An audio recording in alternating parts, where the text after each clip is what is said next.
আসসালামু আলাইকুম তোমাদের সবাইকে। শুরু করছি আজকের উদ্ভিদ সারিতত্ত্ব অধ্যায়। খুবই গুরুত্বপূর্ণ একটি অধ্যায়, যে অধ্যায় থেকে আশা রাখি তোমাদের 25টা প্রশ্নের মধ্যে আমার মনে হয় যে 2টা প্রশ্ন তোমরা ইনশাআল্লাহ এই অধ্যায় থেকেই কমন পেয়ে যাবে আর কি। এবং আজকের লেকচারটা যদি আমরা শেষ করি, আশা রাখি আজকে আমাদের লেকচার থেকেই সেই যে প্রশ্নগুলো আসার মতো আর কি সবচেয়ে গুরুত্বপূর্ণ সেই ভাইটাল প্রশ্নগুলো আমরা সবকিছু কমপ্লিট করে ফেলবো। শুধুমাত্র প্রশ্ন সলভ না, আমরা বইটাও ইনশাআল্লাহ কমপ্লিট করে ফেলবো আর কি। তো চলো তাহলে আমরা আমাদের ক্লাসটা শুরু করে দিই আর কি, তাই না? ওকে, বিসমিল্লাহির রহমানির রহিম। চলে যায় আর কি, দেখি উদ্ভিদ সারিতত্ত্বের একদম শুরুর দিক থেকে আমরা একটু শুরু করি। দেখো কি বলা রয়েছে, প্ল্যান্ট ফিজিওলজি বা উদ্ভিদ সারিতত্ত্বের জনক কাকে বলা হয়। একদম বইয়ের প্রথম পেজের ইনফরমেশন এইটা, এবং আমরা সেটা সবাই জানি, সেটা হচ্ছে স্টিফেন হেল। স্টিফেন হলস বলি বা স্টিফেন হেল বলি, যেটাই বলো না কেন। ওকে, আচ্ছা তাহলে এটা রাইট অ্যান্সার হবে কোনটা বলো তো? এটা রাইট অ্যান্সার হবে একের বি। একের বি, স্টিফেন হেলস বা স্টিফেন হলস, রাইট এটাতে। আচ্ছা ঠিক আছে, এরপরে দেখো এইখানে লুন্ডেগড়ের তো মতবাদ একটা রয়েছে, সেটা আমরা জানি। এরপর দেখো লেখা রয়েছে বিজ্ঞানী বার্নেস। বিজ্ঞানী কি? বার্নেস। বিজ্ঞানী বার্নেস মূলত সালোক সংশ্লেষণ নিয়ে কথা বলেছেন। তাহলে বলো তো বিজ্ঞানী বার্নেস কি নিয়ে কথা বলেছেন? সালোক সংশ্লেষণ নিয়ে কথা বলেছেন। তাহলে বলো সালোক সংশ্লেষণ। সালোক সংশ্লেষণ, তাহলে বলো সালের সংশ্লেষণ নিয়ে কথা বলেছেন কোন বিজ্ঞানী? Barnes, right. এতটুকু। চলো এরপরের দিকে আমরা একটু চলে যাই আর কি, দেখি 2 নাম্বার, ঘাসের জন্য উপকারী মৌল কোনটি? এই প্রশ্নটা কিন্তু মেডিকেলেও অনেকবার আসা প্রশ্ন। আমরা জানি মূলত ক্লোরোফিল তৈরি করতে, যদি কয়েকটা কথা বলি আর কি, ক্লোরোফিল কি কথা বলা রয়েছে? ক্লোরোফিল, উদ্ভিদের ক্লোরোফিল তৈরি করতে যে উপাদানটি লাগে সেটি হচ্ছে মূলত ম্যাগনেসিয়াম। কি লাগে বলতো? ম্যাগনেসিয়াম লাগে আর কি। ক্লিয়ার এতটুকু জিনিস এটাতে। আচ্ছা, আবার যদি কখনো বলা হয় ফুল বা পাতা মরে যায় বা পড়ে যায়, ফুল পাতা মরে যায় বা পড়ে যায় বা শুকিয়ে যায়, যেটা এটা মূলত কার অভাবে হয় জানো? এটা মূলত হয় ফসফরাসের অভাবে। আর মূলত যদি আমি কথা বলি ঘাসের ক্ষেত্রে যেটা দরকার সেটা হচ্ছে সিলিকন। সেটা হচ্ছে কি দরকার বলো তো? সিলিকন। তাহলে তোমরাই বলো আর কি, আমাদের ঘাসের জন্য উপকারী মৌল কোনটি? রাইট অ্যান্সার হবে সি, মানে সিলিকন। এছাড়াও যদি বলা হয় ক্লোরোফিলের জন্য অত্যাবশ্যক উপাদান কোনটি? ম্যাগনেসিয়াম। পাতা মরে যায় বা ঝরে পড়ে কোনটার অভাবে? ফসফরাসের অভাবে। যদি বলা হয় ঘাসের জন্য উপকারী কোনটা, সেটা হচ্ছে সিলিকন। সেটি হচ্ছে মূলত কোনটা? Silicon, right. চলে যায় পরের দিকে আমরা একটু যাই আর কি, দেখি 3 নম্বরে নিচের কোনটি ম্যাক্রোমৌল নয়? চমৎকার একটা কথা বলেছে। এই জায়গায় মূলত অত্যাবশ্যকীয় মৌল যদি কখনো বলা হয়, অত্যাবশ্যকীয় উপাদান কতটি? অত্যাবশ্যকীয় উপাদান কতটি বলতো? অত্যাবশ্যকীয় উপাদান থাকবে 17টি। আবারও বলো কতটি? 17টি। এর মধ্যে ম্যাক্রোমৌল রয়েছে কিছু, মাইক্রোমৌল কিছু রয়েছে। এর মধ্যে নিচের কোনটি ম্যাক্রোমৌল নয়? ম্যাক্রো বলতে আমরা বুঝি যেটা পরিমাণে বেশি লাগে, রাইট। ম্যাক্রোমৌল নয় নিচের কোনটি? সেটি হবে কিন্তু একটা ধাতব আয়ন আর কি, এবং সেটা হচ্ছে আমাদের আয়রন। সেটা হচ্ছে কোনটা বলতো? আয়রন। তাহলে ম্যাক্রোমৌল মনে রাখার জন্য আমাদের অনেকগুলো নেমোনিক রয়েছে, তোমরা পড়াশোনা করছো আর কি। এই জিনিসগুলো আমরা একটু দেখবো আর কি এখনই, তাই না? চলো আমরা একটু দেখে ফেলি আর কি। দেখো আয়রন, এখানে অনেক কিছু লেখা রয়েছে আর কি, বাট আমরা দেখবো এটা একটু। দেখো সেটা হচ্ছে মনে রাখার জন্য কি বলেছি, মজার চপস কালকে নিও। তাহলে এটা হচ্ছে ম্যাক্রোমৌল মনে রাখার জন্য। মজার চপস কি? কালকে নিও। আবারও বলো তো, ম্যাক্রোমৌলের জন্য মজার চপস কি নিও? কালকে নিও। ক্লিয়ার এতটুকু? তাহলে দেখো মজার ক্ষেত্রে আসে কোনটা? ম্যাগনেসিয়াম। চপ, সি মানে কার্বন, এইচ মানে হাইড্রোজেন, ও মানে অক্সিজেন, পি মানে পটাশিয়াম, এস মানে কি? সালফার। ওকে, কালকে নিও, কালকে বলতে ক্যালসিয়াম। ওকে, কে বলতে হচ্ছে আমরা জানি পটাশিয়াম। কে বলতে আমরা কি বুঝি বলতো? পটাশিয়াম। ওকে, এই পি মানে পটাশিয়াম, এখানে ভুল লেখা হয়েছে আর কি, বুঝছো? ফসফরাস হবে এখানে, এখানে ফসফরাস হবে। এখানে কি হবে বলতো? ফসফরাস হবে এখানে। ওকে, এরপরে দেখো কে মানে হচ্ছে পটাশিয়াম এবং নিও মানে নাইট্রোজেন। তাহলে কি বলা হচ্ছে বলতো? মজার চপস কালকে নিও। মজার চপস কালকে নিও বলতে, মজার বলতে ম্যাগনেসিয়াম, চপস মানে জানি কাল মানে ক্যালসিয়াম, কে মানে হচ্ছে পটাশিয়াম, এবং নিও মানে হচ্ছে নাইট্রোজেন। এইগুলো হচ্ছে মূলত আমাদের ম্যাক্রোমৌল। ক্লিয়ার এতটুকু? মজার চপস কালকে নিও। তাহলে ওইখানকার রাইট অ্যান্সার হবে কোনটা? আয়রন। কোনটা হবে? আয়রন। ক্লিয়ার ভাই? চলো এরপরের দিকে আমরা একটু চলে যাই আর কি, দেখি কি বলেছে। উদ্ভিদ দ্বারা সবচেয়ে দ্রুত শোষিত হয় কোন আয়নটি? কয়েকটা কথা, সবচেয়ে দ্রুত শোষিত হয়, তাহলে একটা দ্রুত শোষিত হয় কোনটা, আর খুবই ধীর গতিতে শোষিত হয় কোনটা? দুটো জিনিস একটু মাথায় রাখতে হবে। দ্রুত শোষিত হয় কোনটা কোনটা জানো? একটা হচ্ছে পটাশিয়াম আর একটা হচ্ছে নাইট্রেট। পটাশিয়াম এবং নাইট্রেট। ক্লিয়ার এতটুকু? আর ধীর গতিতে শোষিত হয় কোনটা জানো? Calcium ion plus sulphate. Calcium ion plus sulphate. তাহলে বলো সবচেয়ে দ্রুত গতিতে শোষিত হয় কোনটা? আমার সাথে, এটা কিন্তু গুরুত্বপূর্ণ প্রশ্ন, আমার সাথে সাথে বলো সবচেয়ে দ্রুত গতিতে শোষিত হয় পটাশিয়াম নাইট্রেট, পটাশিয়াম এবং নাইট্রেট। আবার বলো কোনটা? পটাশিয়াম এবং নাইট্রেট। আর ধীর গতিতে কোনটি হয় বলো তো? সেটা হচ্ছে ক্যালসিয়াম ও সালফেট, মানে ক্যালসিয়াম সালফেট একসাথে আর কি বলি। তাহলে সবচেয়ে দ্রুত শোষিত হয় কোন আয়নটি? তাহলে রাইট অ্যান্সার আয়রন হবে না, ক্যালসিয়াম হবে না, ম্যাগনেসিয়াম হবে না, হবে মূলত পটাশিয়াম, হবে মূলত কোনটা? Potassium, right. তাহলে 4-এর উত্তর হচ্ছে সি। চলো এরপরের দিকে আমরা একটু 5 নাম্বারের দিকে চলে যাই। রাইট অ্যান্সার দিচ্ছে অনেকেই। লুন্ডেগড় মতবাদে কোন ধাতুর ভূমিকা রয়েছে? খুবই চমৎকার একটা, ওকে। লুন্ডেগড় মতবাদে একটা কথা বলা রয়েছে, সেটা হচ্ছে সাইটোক্রোম পাম্প মতবাদ। এটা একটু মাথায় রাখো আর কি। কি পাম্প বলো তো? সাইটোক্রোম পাম্প মতবাদ, তাই না?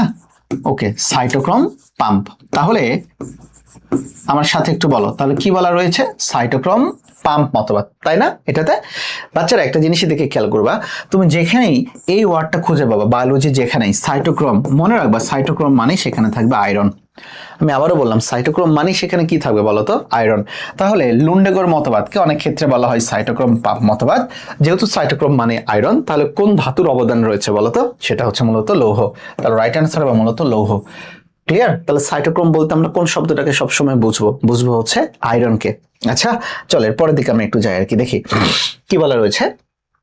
ওকে, এই যে দেখো লুন্ডেগড় মতবাদ, গড় মতবাদ, যার অপর নামকে বলা হচ্ছে সাইটোক্রোম পাম্প মতবাদ। এবং এখানে মূলত কি থাকে? এখানে ওই যে সাইটোক্রোমের বিজারিত লৌহ ইলেকট্রন হারিয়ে মূলত একটা অক্সিডাইজ হয়ে যায় আর কি। আচ্ছা চলো 6 নাম্বার, পটাশিয়াম আয়ন পরিশোষণে কোন আয়নের প্রভাব রয়েছে? পটাশিয়াম আয়ন, একটা জিনিস খেয়াল করবা, উদ্ভিদের সালে সংশ্লেষণ বা ক্লোরোফিল রিলেটেড যা কিছু সবকিছুতে একটা আয়নের ভূমিকা খুবই বেশি, সেটা হচ্ছে ম্যাগনেসিয়াম আয়ন। কোন আয়ন বলতো? ম্যাগনেসিয়াম আয়নের ভূমিকা খুবই বেশি আর কি এটাতে। তাহলে বলতো পটাশিয়াম আয়ন পরিশোষণে কোন আয়নের প্রভাব রয়েছে? সেটা হচ্ছে ম্যাগনেসিয়াম আয়ন। এবং ম্যাগনেসিয়াম আয়নের উপস্থিতিতেই কিন্তু তৈরি হয় কোনটা? একটু আগে লিখে দিয়েছিলাম আর কি আমি, কোনটা বলতো? ক্লোরোফিল। ক্লোরোফিল, এটা একটু মনে রেখো আর কি। চলো এরপরের দিকে আমরা একটু যাই আর কি, দেখি 7 নাম্বার, শতকরা কত ভাগ প্রশোধন পত্ররন্ধ্রের মধ্যে হয়ে থাকে? আমরা জানি প্রশোধন, তাই না? প্রশোধনের মধ্যে সবচেয়ে গুরুত্বপূর্ণ যে প্রশোধন সেটা হচ্ছে পত্ররন্ধ্র প্রশোধন, যেটার মাধ্যমে সবচেয়ে বেশি হয়ে থাকে, এবং সেটি হয়ে থাকে 95 থেকে 98 ভাগ। তাহলে বলো তো সবচেয়ে বেশি পরিমাণে হয়ে থাকে কত ভাগ? 95 থেকে 98 ভাগ পত্ররন্ধ্র প্রশোধন। আবারও বলো কত? 95 থেকে 98 ভাগ কি প্রশোধনের মাধ্যমে হয়ে থাকে? পত্ররন্ধ্র প্রশোধনের মাধ্যমে মূলত হয়ে থাকে। ক্লিয়ার? চলো যে এরপরে দেখে দেখো, পত্ররন্ধ্র দিনের কোন সময় সম্পূর্ণরূপে খোলা থাকে? চমৎকার একটা প্রশ্ন। পত্ররন্ধ্র মূলত দিনের 10টা থেকে 11টা এবং দুপুর 2টা থেকে 3টার মধ্যে সবচেয়ে বেশি খোলা থাকে। ব্যতিক্রম হচ্ছে পাথরকুচি। কেন? পাথরকুচি হচ্ছে একটা মরু উদ্ভিদ, মরু উদ্ভিদদের পত্ররন্ধ্র খোলা থাকে রাতের বেলা। মরু উদ্ভিদদের পত্ররন্ধ্র খোলা থাকে কোন বেলায় বলতো? রাতের বেলায়। তাহলে রাইট অ্যান্সার হবে কোনটা? সকাল 10টা থেকে 11টা এবং বিকাল 2টা থেকে 3টা। একটা জিনিসের দিকে একটু মাথায় রাখতে হবে আর কি, সেটা হচ্ছে প্রশোধন। সেটা হচ্ছে কি বলতো? প্রশোধন। এই প্রশোধনের ক্ষেত্রে যে পত্ররন্ধ্র খোলা বা বন্ধ হওয়া, তার মানে প্রশোধন বা পত্ররন্ধ্র খোলা বা বন্ধ হওয়া, এটা মূলত ডিপেন্ড করে একটা আলোর উপরে। সে আলোর নামটা হচ্ছে নীল আলো। তাহলে নীল আলোর জন্য এখানে ডিপেন্ড করে কে বলতো? প্রশোধন। আবারও বলো কি ডিপেন্ড করে? প্রশোধন। তাহলে প্রশোধন মূলত ডিপেন্ড করছে কোন আলোর উপরে? নীল আলোর উপরে। আরেকটা কথা লেখা রয়েছে লাল আলো। আরেকটা কি লেখা রয়েছে? লাল আলো। লাল আলোর সাথে সম্পৃক্ততা রয়েছে সালোক সংশ্লেষণের। সালোক সংশ্লেষণ। তাহলে আমার সাথে সাথে একটু বলো তো, সালোক সংশ্লেষণ কোন আলোতে বেশি হয়? লাল আলোতে।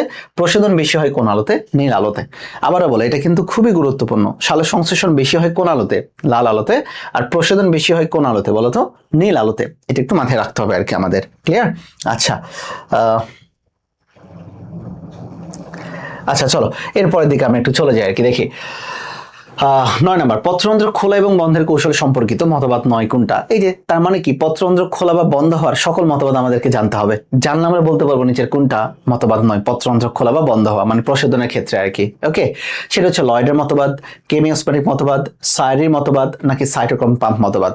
এখানে রাইট অ্যান্সার হবে সাইটোক্রোম পাম্প মতবাদ। কারণ সাইটোক্রোম পাম্প মতবাদ একটু আগে আমরা পড়ে আসছি লুন্ডেগড়ের মতবাদ। লুন্ডেগড়ের মতবাদ কিসের মতবাদ জানো? খনিজ লবণ পরিশোষণের মতবাদ। খনিজ লবণ পরিশোষণের মতবাদ। এটা পত্ররন্ধ্র খোলা বা বন্ধ হওয়ার মতবাদ নয়। তাহলে রাইট অ্যান্সার আসবে কোনটা এটাতে বলতো? সাইটোক্রোম পাম্প মতবাদ, যার অপর নাম হচ্ছে লুন্ডেগড়। যার অপর নামটা কি বলতো? লুন্ডেগড় মতবাদ। লুন্ডেগড় মতবাদ। ওকে, চলে যায় আর কি এরপরে আমরা আর কি দেখি। আচ্ছা বলছে আর কি কি কি মতবাদ লেখা রয়েছে, যেটাই হোক 10 নম্বর, নিচের কোনটি পত্ররন্ধ্রের কাজ নয়? পত্ররন্ধ্রের মাধ্যমে কি হয় বলতো? দেহের অতিরিক্ত পানি উদ্ভিদের এটা বের হয়ে যায় আর কি। তাহলে দেখো, অতিরিক্ত পানি বাষ্পাকারে বের করে দেওয়া, এটা তো কাজ। সালোক সংশ্লেষণ প্রক্রিয়া অংশগ্রহণ করা, অবশ্যই পত্ররন্ধ্র সালোক সংশ্লেষণ প্রক্রিয়াতে অংশগ্রহণ করে। কেন? কারণ পত্ররন্ধ্রে ক্লোরোফিল থাকে। এরপরে দেখো, গ্যাসীয় বিনিময় ঘটে। হ্যাঁ, অবশ্যই এখান দিয়ে বিভিন্ন ধরনের গ্যাসীয় পদার্থ চলে যায় আর কি। লুক্কায়িত পত্ররন্ধ্র প্রশোধনের হার বাড়ায় না, এটা ভুল। কারণ লুক্কায়িত পত্ররন্ধ্র প্রশোধনের হারকে কি করে দিচ্ছে বলতো? আচ্ছা, যাই হোক, কাজের মধ্যে না আর কি। লুক্কায়িত পত্ররন্ধ্র প্রশোধনের হার বাড়ায়, এটা হইতেছে মূলত পত্ররন্ধ্রের কাজের মধ্যেই মূলত এটা পড়তেছে না আর কি। ওকে, লুক্কায়িত পত্ররন্ধ্র এটা প্রশোধনের কাজের মধ্যে কি পড়ে না আর কি এই জায়গাটাতে। চলো এরপরের দিকে একটু চলে আসি আর কি, দেখি তোমাদের এরপরে একটু বইয়ের দিকে আমরা একটু যাবো আর কি এটাতে। কাজের ক্ষেত্রে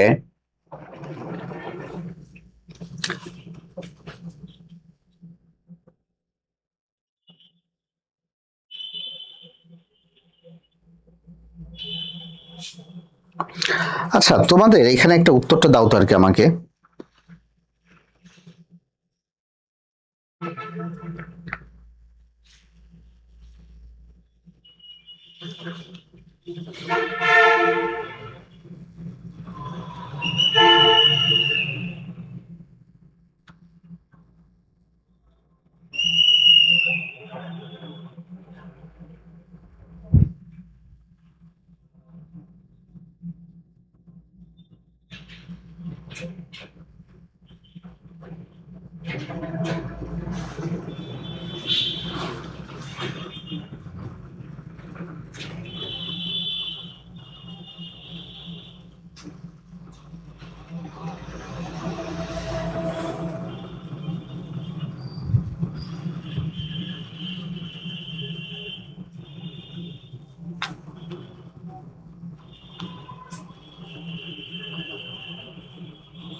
আচ্ছা, ওকে,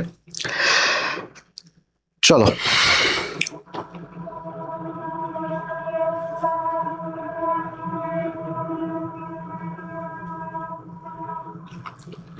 ওকে, তাহলে দেখো কি বলা হয়েছে আর কি এই জায়গাতে, লুক্কায়িত পত্ররন্ধ্র প্রশোধনের হার বাড়ায়। এটা তো সঠিক না, কারণ লুক্কায়িত পত্ররন্ধ্র প্রশোধনের হারকে কমায় দেয়।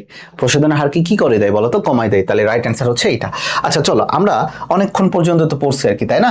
কোন ধরনের আলো পাতার পত্ররন্ধ্র খোলা ত্বরান্বিত করে? দেখো, পত্ররন্ধ্র তো প্রশোধনের সাথে সম্পর্কিত। তাহলে বলো তো কোন ধরনের আলো মূলত পত্ররন্ধ্রের খোলা নিয়ন্ত্রণ করে? সেটা হচ্ছে নীল আলো।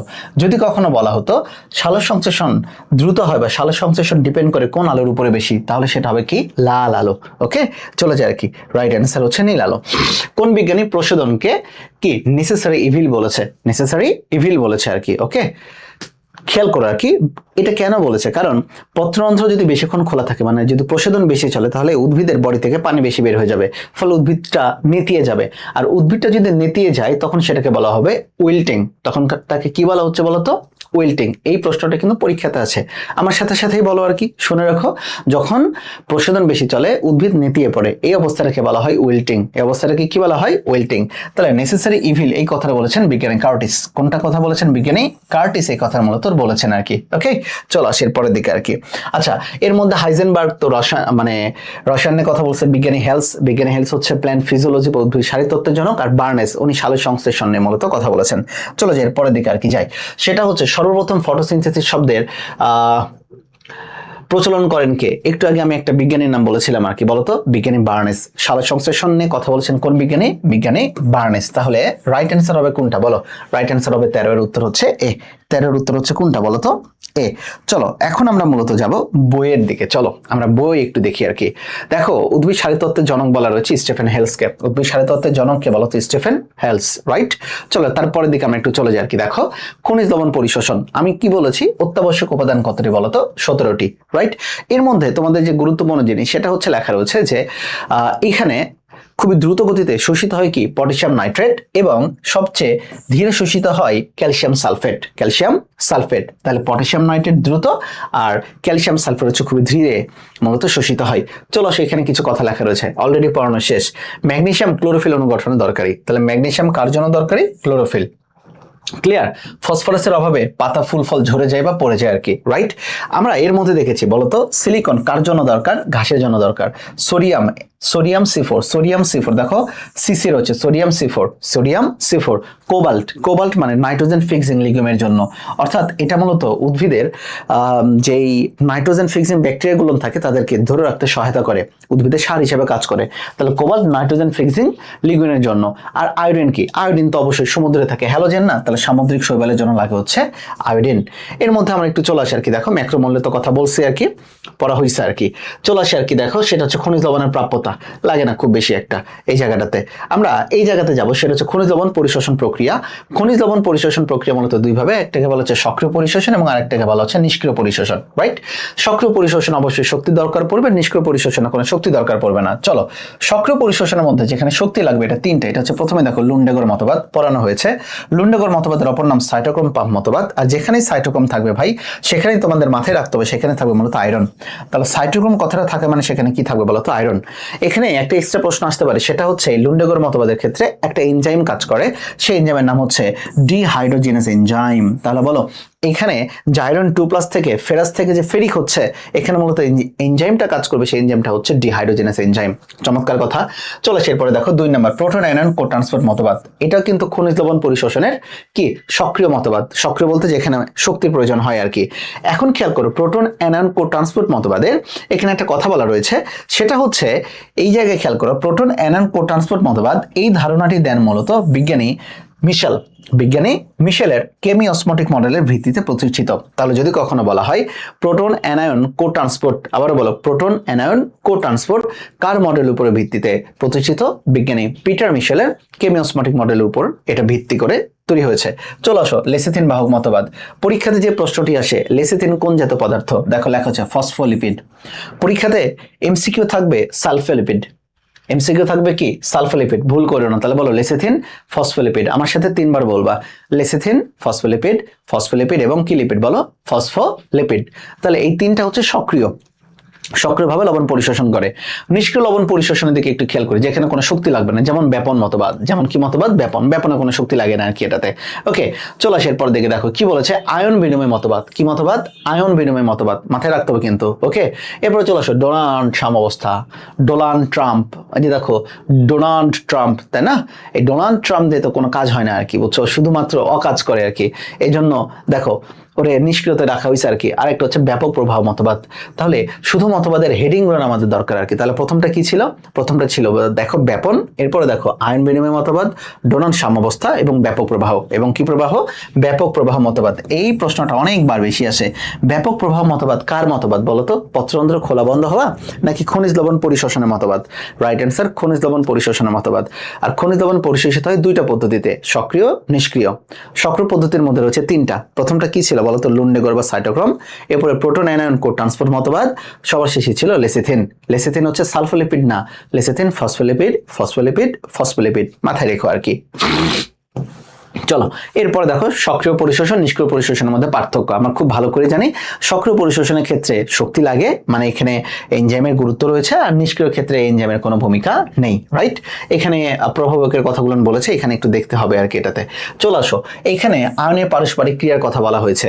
খেয়াল করো সম আয়ন প্রভাব থাকলে অনেক সময় বিক্রিয়া কি তলানি জমে যায়, তাই না? এখানে একটা কথা বলেছে ক্যালসিয়াম এবং ম্যাগনেসিয়াম আয়নের উপস্থিতি পটাশিয়াম আয়নের শোষণকে বাধাগ্রস্ত করে। এই প্রশ্নের লাইনটা যদি আসে পরীক্ষাতে, তাহলে বলো এখানে ক্যালসিয়াম এবং ম্যাগনেসিয়াম আয়নের উপস্থিতি পটাশিয়াম আয়নের শোষণকে কি করে বলো তো? বাধাগ্রস্ত করে। ক্লিয়ার? এটা একটু দেখতে হবে। আচ্ছা, পানি এবং খনিজ লবণ। বাচ্চারা, পানি সবসময় নিষ্ক্রিয়ভাবে পরিশোষিত হয়, আর খনিজ লবণ আয়ন হিসাবে, যেমন পটাশিয়াম, সোডিয়াম আয়ন, এগুলো আয়ন হিসাবে পরিশোষিত হবে। আর আয়ন পরিশোষণ করতে গেলে তোমার শক্তি দরকার। চলে আসি এখন দেখো প্রশোধনের ইংরেজিটা দরকার, সেটা হচ্ছে ট্রান্সপিরেশন। এই যে দেখো প্রশোধন বেশি হয়ে গেলে উদ্ভিদ নেতিয়ে পড়ে, এটাকে বলা হচ্ছে নেসেসারি ইভিল, বা প্রশোধনকে বলা হচ্ছে প্রয়োজনীয় অমঙ্গল, বেশি হইলে খারাপ। এই কথাটা বলেছেন বিজ্ঞানী কার্টিস। এই কথাটা কে বলেছেন? বিজ্ঞানী কার্টিস। আর প্রশোধনকে মাপার জন্য একটা মিটার রয়েছে যার নাম হচ্ছে গ্যানং পটোমিটার। তাহলে বলো কোন পটোমিটার? গ্যানং পটোমিটার। 3 ধরনের পত্ররন্ধ্রীয় প্রসাধন, ত্বকীয় প্রসাধন, লেন্টিকুলার প্রসাধন, এটা আমরা জানি। পত্ররন্ধ্রীয় প্রসাধন সবচেয়ে বেশি হয় কত ভাগ? 95 থেকে 98 ভাগ। লেখা রয়েছে দেখো 95 থেকে 98 ভাগ। ওকে, ত্বকীয় বা কিউটিকুলার প্রসাধন এটা ঠিক আছে, মাত্র 2 থেকে 5% থাকে। আর সবচেয়ে কম থাকে কোনটা বলো? লেন্টিকুলার প্রসাধন। সবচেয়ে কম থাকে কোনটা? লেন্টিকুলার প্রসাধন। মানে উদ্ভিদের যে বাকল থাকে না, বাকলের যে ফাটল থাকে, এটার মাধ্যমে কিছু গ্যাসীয় পদার্থ বের হয়ে যায় এবং এটার পরিমাণ খুবই কম, এটার পরিমাণ খুবই কম। বাট এইখানে একটা জিনিস খেয়াল করবা, খেয়াল করে দেখো, দিবারাত্রি সমভাবে লেন্টিকুলার প্রসাধন চলতে থাকে। চমৎকার একটা কথা। কেন?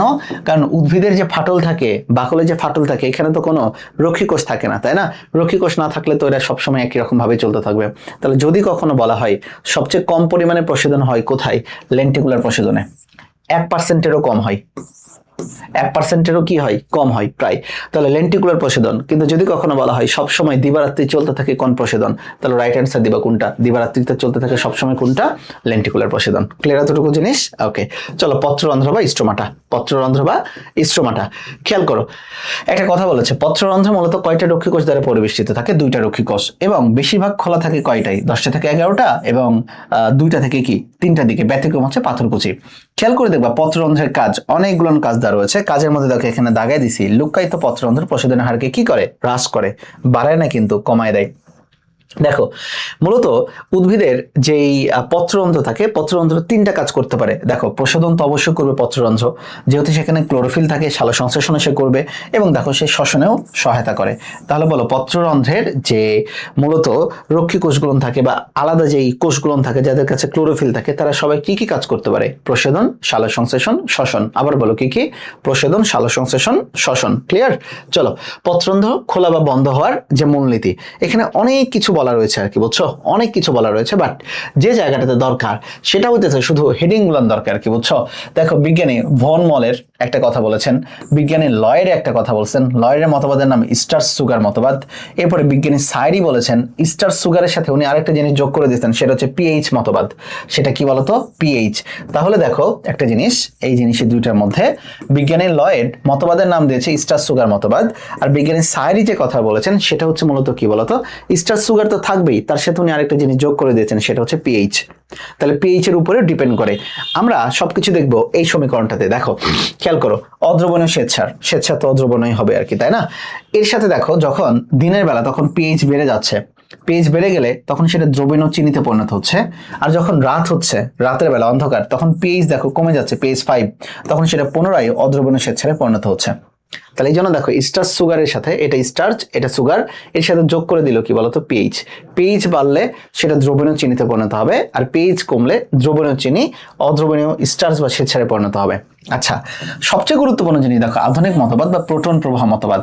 আবারও বললাম, আধুনিক মতবাদ বা প্রোটন প্রবাহ মতবাদ। এইটা আবিষ্কার করেন বিজ্ঞানী ইমামুরা। বিজ্ঞানী ইমামুরা উনি একটা পটাশিয়ামের কথা বলেছেন, উনি একটা আয়নের কথা বলেছেন যেটা পটাশিয়াম। তাহলে আধুনিক যে মতবাদ রয়েছে বা প্রোটন প্রবাহ যে মতবাদ রয়েছে, এটা হচ্ছে মূলত পত্ররন্ধ্র খোলা বা বন্ধ হওয়ার।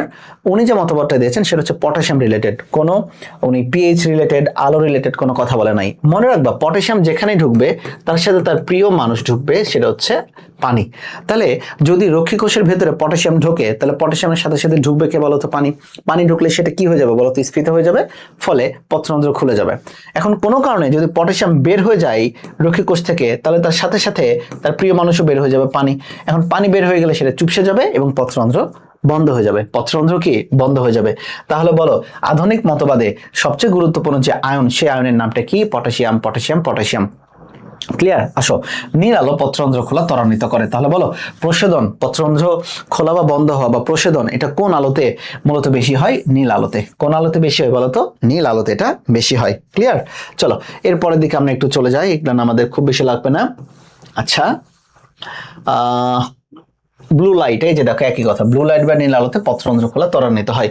বাহ্যিক প্রভাব কি কি রয়েছে এটা একটু দেখে নিতে হবে আর কি আমাদের। তারপরের দিকে চলে আসো, দেখো এখানে যে প্রসাধনের যে অভ্যন্তরীণ প্রভাব রয়েছে, দেখো জীবনী শক্তির ইংরেজি হচ্ছে ভাইগর। জীবনী শক্তির ইংরেজি কি? ভাইগর। এখানে একটা কথা বলেছিলাম না যে বিজ্ঞানী কার্টিস বলেছেন প্রসাধন হচ্ছে প্রয়োজনীয় অমঙ্গল বেশি হলে উদ্ভিদ নেতিয়ে যায়। এই যে গাছটি নেতিয়ে পড়ে, এটাকে বলা হচ্ছে উইল্টিং। তাহলে বলো গাছ যখন পানির অভাবে নেতিয়ে পড়ে তখন সেটাকে কি বলা হচ্ছে? উইল্টিং। এটা একটু মনে রাখো আর কি ভাই। ওকে, চলো এরপরের দিকে আমরা একটু চলে যাই আর কি। দেখো আমরা প্রসাধন বাষ্পীভবন লাগতেছে না, আমরা চলে যাব টার্জিডিটি, গুরুত্বপূর্ণ জিনিস না, ফটোসিনথেসিসের দিকে আমরা একটু চলে যাব আর কি। আচ্ছা চলো আমরা একটু দেখে ফেলি ফটোসিনথেসিসটা।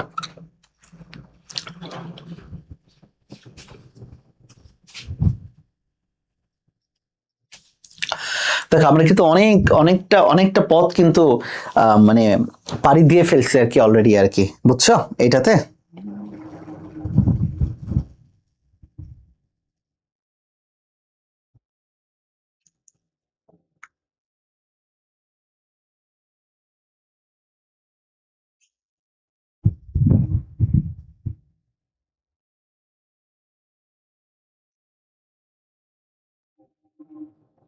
আচ্ছা তোমাদের জন্য ক্লাসগুলো ফ্রি করে দেওয়া হয়েছে, বায়োলজি লাভার্স যেই ইউটিউব চ্যানেল রয়েছে এখানে দেখবে টোটালি জিএসটি প্লেলিস্ট দেওয়া হয়েছে।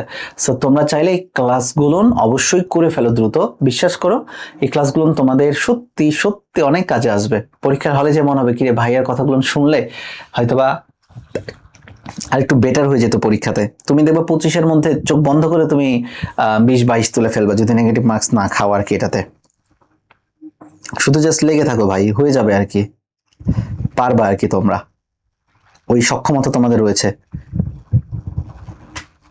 আর চাইলে অবশ্যই একটু সাবস্ক্রাইব করে দিয়ে রেখো আর কি ক্লাসে, এটাই আর কি বলার তোমাদের, এতটুকুই।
ওকে চলো আমরা এখন সালোকসংশ্লেষণে ফটোসিনথেসিস নিয়ে কয়েকটা লাইন আমরা একটু পড়ে ফেলি আর কি। আচ্ছা দেখি, এরপর আমরা আবার এমসিকিউ সলভের দিকে যাব।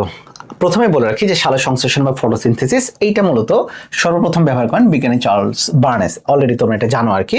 এবং সালোকসংশ্লেষণের যেই আমাদের মূলত সংজ্ঞা এটা লাগবে না, আমাদের সমীকরণ এগুলো লাগছে না আর কি। সালোকসংশ্লেষণের ক্ষেত্রে একটু চলে আসো আর কি, সেটা হচ্ছে মূলত এইখানে আর কি। দেখো সালোকসংশ্লেষণের এখানে বলেছে মানে ফটোসিনথেসিসের তিনটা জিনিস। ফটোসিনথেসিসের অঙ্গ কোনটা? পাতা। অঙ্গাণু কোনটা? যেটা ছোট্ট সেটা হচ্ছে ক্লোরোফিল, তাই না? ক্লোরোফিল বলতে ওই যে ক্লোরোপ্লাস্ট আর কি। আর ফটোসিনথেসিসের স্থান কোনটা? স্থান হইতেছে ওই যে থাইলাকয়েড। থাইলাকয়েড এই যে এরকম থালার মতো যে অংশগুলো থাকে, থালার মতো যে অংশগুলো একটা স্তূপ থাকে তাকে বলা হচ্ছে থাইলাকয়েড। তাহলে বলো এখানে ভুল যাবে কোথায়? অঙ্গ এটা হচ্ছে পাতা, অঙ্গাণু ক্লোরোপ্লাস্ট, আর স্থান ভেতরে হয় এটার নাম হচ্ছে থাইলাকয়েড। কোথায় হয় বলো তো? থালাতে বা থাইলাকয়েড, মাথায় রেখো আর কি এটাতে। চলো আমাদের মূলত ক্লোরোফিল, ক্লোরোফিল এই যে ক্লোরোপ্লাস্টে কি কি থাকে? ক্লোরোফিল এ থাকে, ক্লোরোফিল বি থাকে, ক্যারোটিন থাকে এবং জ্যান্থোফিল থাকে। ক্লিয়ার এতটুকু? তাহলে আমাদের আগে বলে রাখি সাধারণত ক্লোরোপ্লাস্টে কি কি থাকে? Chlorophyll A, chlorophyll B, carotene এবং জ্যান্থোফিল।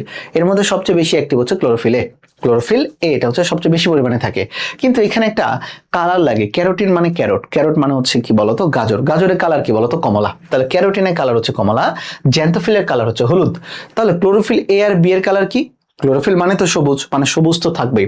তাহলে ক্লোরোফিল এ এর কালারটা হচ্ছে হলদে সবুজ। ক্লোরোফিল এ এর কালার কি? হলদে সবুজ। আর ক্লোরোফিল বি এর কালারটা হচ্ছে নীলাভ সবুজ।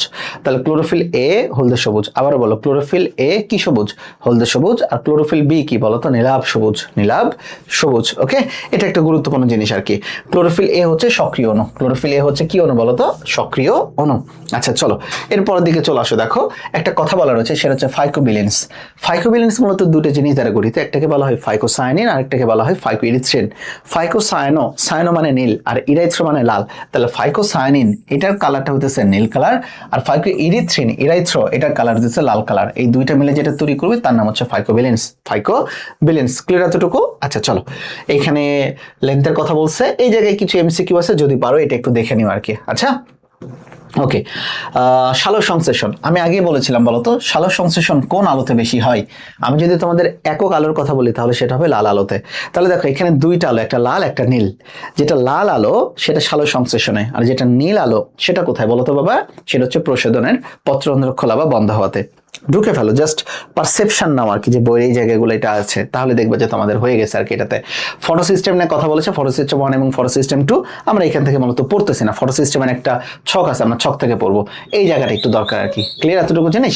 ফটো সিস্টেম 1 PS1, অনেকে PS1 বলতে যারা একটু পশ টাইপের কিট তারা প্লে স্টেশন ভাবে আর কি। এটাতে আমরা তো গ্রামের অচপাড়াগাঁয়ের মানুষ, PS বলতে তো আমরা বুঝতাম না আর কি যেটা। তো যাই হোক, ফটো সিস্টেম 1টা যেটা, এটা একটু মাথায় রাখতে হবে। এইটা মূলত দেখো থাইলাকয়েড পর্দার বাইরের দিকে অবস্থিত, আর ফটো সিস্টেম 2 থাইলাকয়েড পর্দার ভেতরের দিকে অবস্থিত। মাথায় রাখো, তাহলে 2 ভেতরে অবস্থিত আর ফটো সিস্টেম 1 হচ্ছে বাইরে। ফটো সিস্টেম 1-এ তরঙ্গ দৈর্ঘ্য লাগে 700 ন্যানোমিটার। কত ন্যানোমিটার? 700 ন্যানোমিটার। Chlorophyll A 700। আর ফটো সিস্টেম 2-তে তরঙ্গ দৈর্ঘ্য লাগে 680 ন্যানোমিটারের তরঙ্গ দৈর্ঘ্য। 680 ন্যানোমিটারের তরঙ্গ দৈর্ঘ্য। বিক্রিয়া কেন্দ্র 700 ন্যানোমিটার, 680 ন্যানোমিটার। ক্লিয়ার এতটুকু জিনিস? এখন একটা জিনিস খেয়াল করো, যেটা হচ্ছে ফটো সিস্টেম 1। এখানে ফটো সিস্টেম 1-এ ইলেকট্রনের একটা ঘাটতি থাকে। ইলেকট্রনের এই ঘাটতিটা মূলত পূরণ করে PS2 এর ইলেকট্রন। কিসের ইলেকট্রন বলতো? PS2 এর ইলেকট্রন। ওকে, আর ফটো সিস্টেম 2 এইখানে যে ইলেকট্রনের ঘাটতি, এটা মূলত আসে কই থেকে? পানি থেকে। কই থেকে আসে?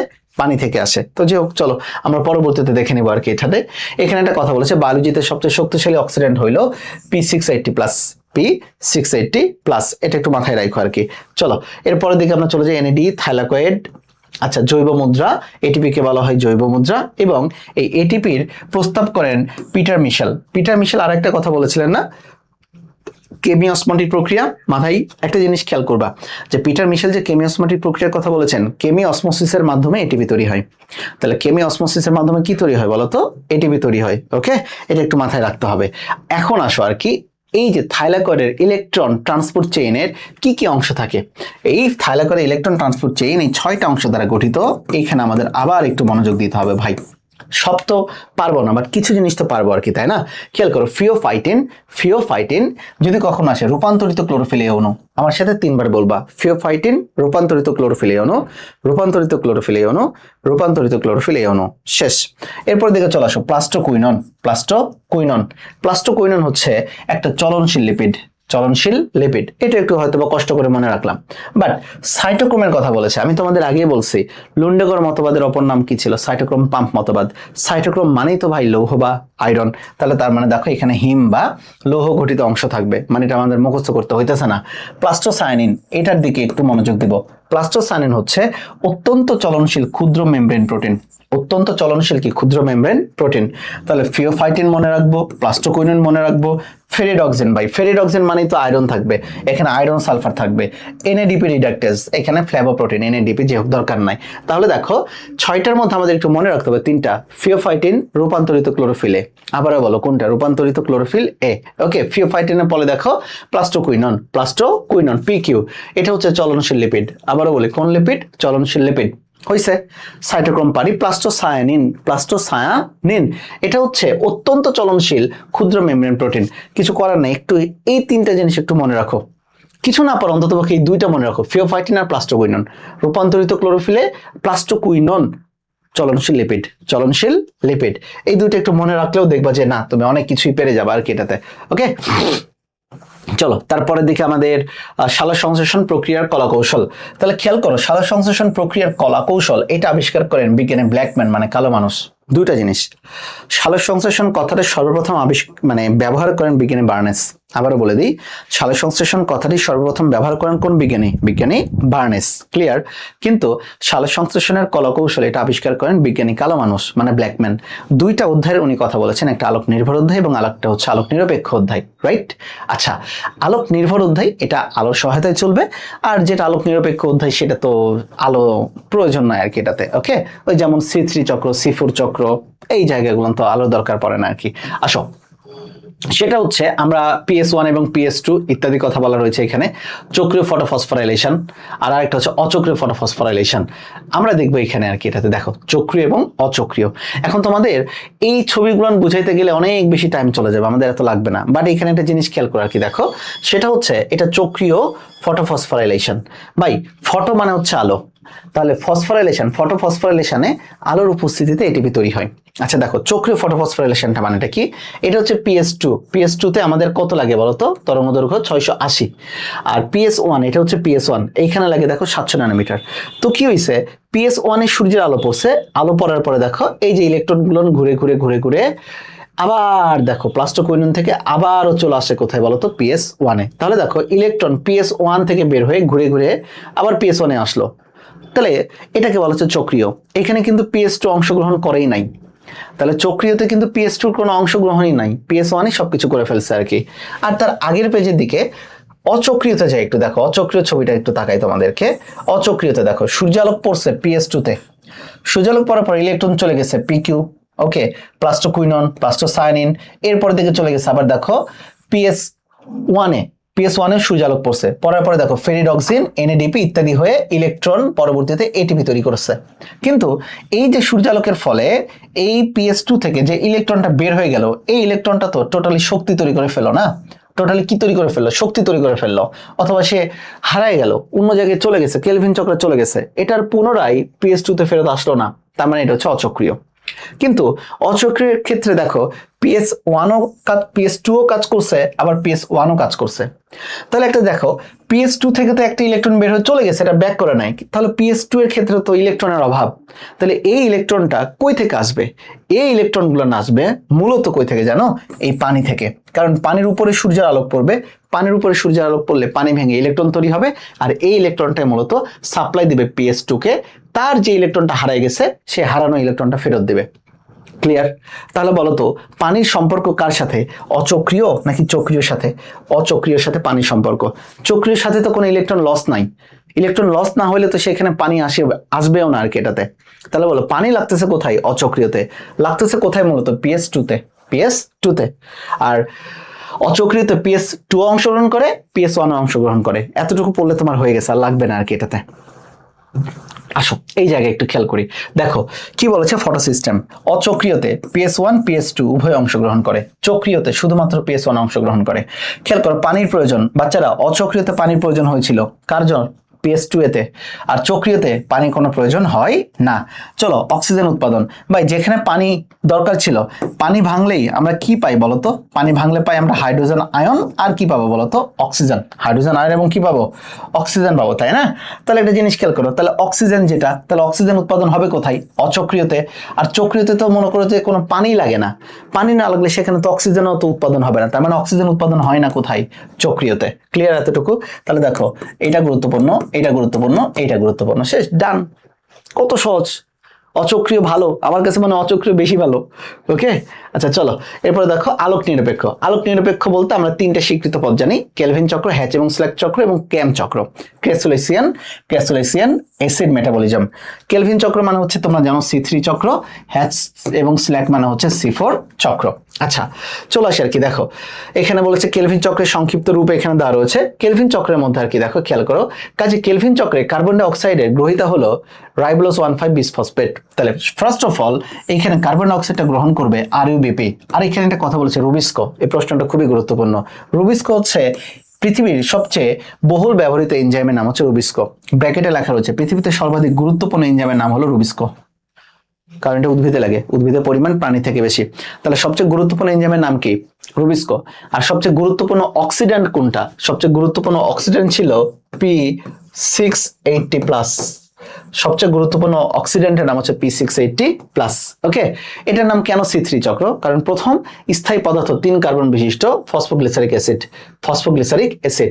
C3 চক্র মূলত কোন কোন উদ্ভিদে ঘটে? আমাদের আশেপাশে যে সকল প্রধান প্রধান উদ্ভিদ দেখি তাদের ক্ষেত্রে আম, জাম, ধান, পাট ইত্যাদি। আম, জাম, ধান, পাট ইত্যাদি। আচ্ছা, আর ঘাস জাতীয় উদ্ভিদের ক্ষেত্রে মূলত ঘটে C4।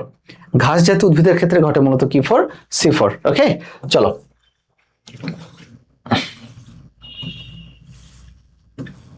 আলোক নিরপেক্ষ লাগবে না। চলো আলোক নির্ভর পর্যায় কোথায় চলে? ক্লোরোপ্লাস্টের থাইলাকয়েড মেমব্রেনে। আর আলোক নিরপেক্ষ কোথায় চলে? ক্লোরোপ্লাস্টের স্ট্রোমাতে। তাহলে একটা জিনিসই দিকে খেয়াল করো, আলোক নির্ভর যেটা চলে সেটা চলে হতেছে থাইলাকয়েডে, আর আলোক নিরপেক্ষ যেটা চলে সেটা চলে কোথায় বলো তো? স্ট্রোমাতে, মানে ক্লোরোপ্লাস্টের স্ট্রোমাতে আর কি।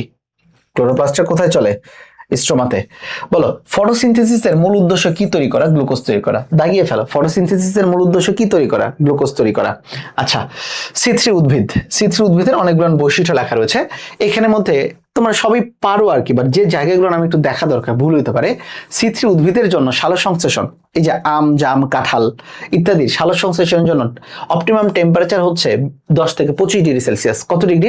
25 ডিগ্রি সেলসিয়াস আর কি। ওকে, চলো লাগবে না এটাতে আর কি। ফটো রেসপিরেশন, শোষণ, হ্যাচ এবং স্ল্যাক চক্র এইখানে একটা দেখো, খেয়াল করে আর কি। এই হ্যাচ স্ল্যাক চক্রের অপর নাম হচ্ছে C4 চক্র। এই C4 চক্রের আরো একটা নাম হচ্ছে ডাইকার্বক্সিলিক চক্র নামে এটা পরিচিত, এবং এদের এখন পর্যন্ত 16টি গোত্র আবিষ্কার করা হয়েছে। বলো কতটি গোত্র?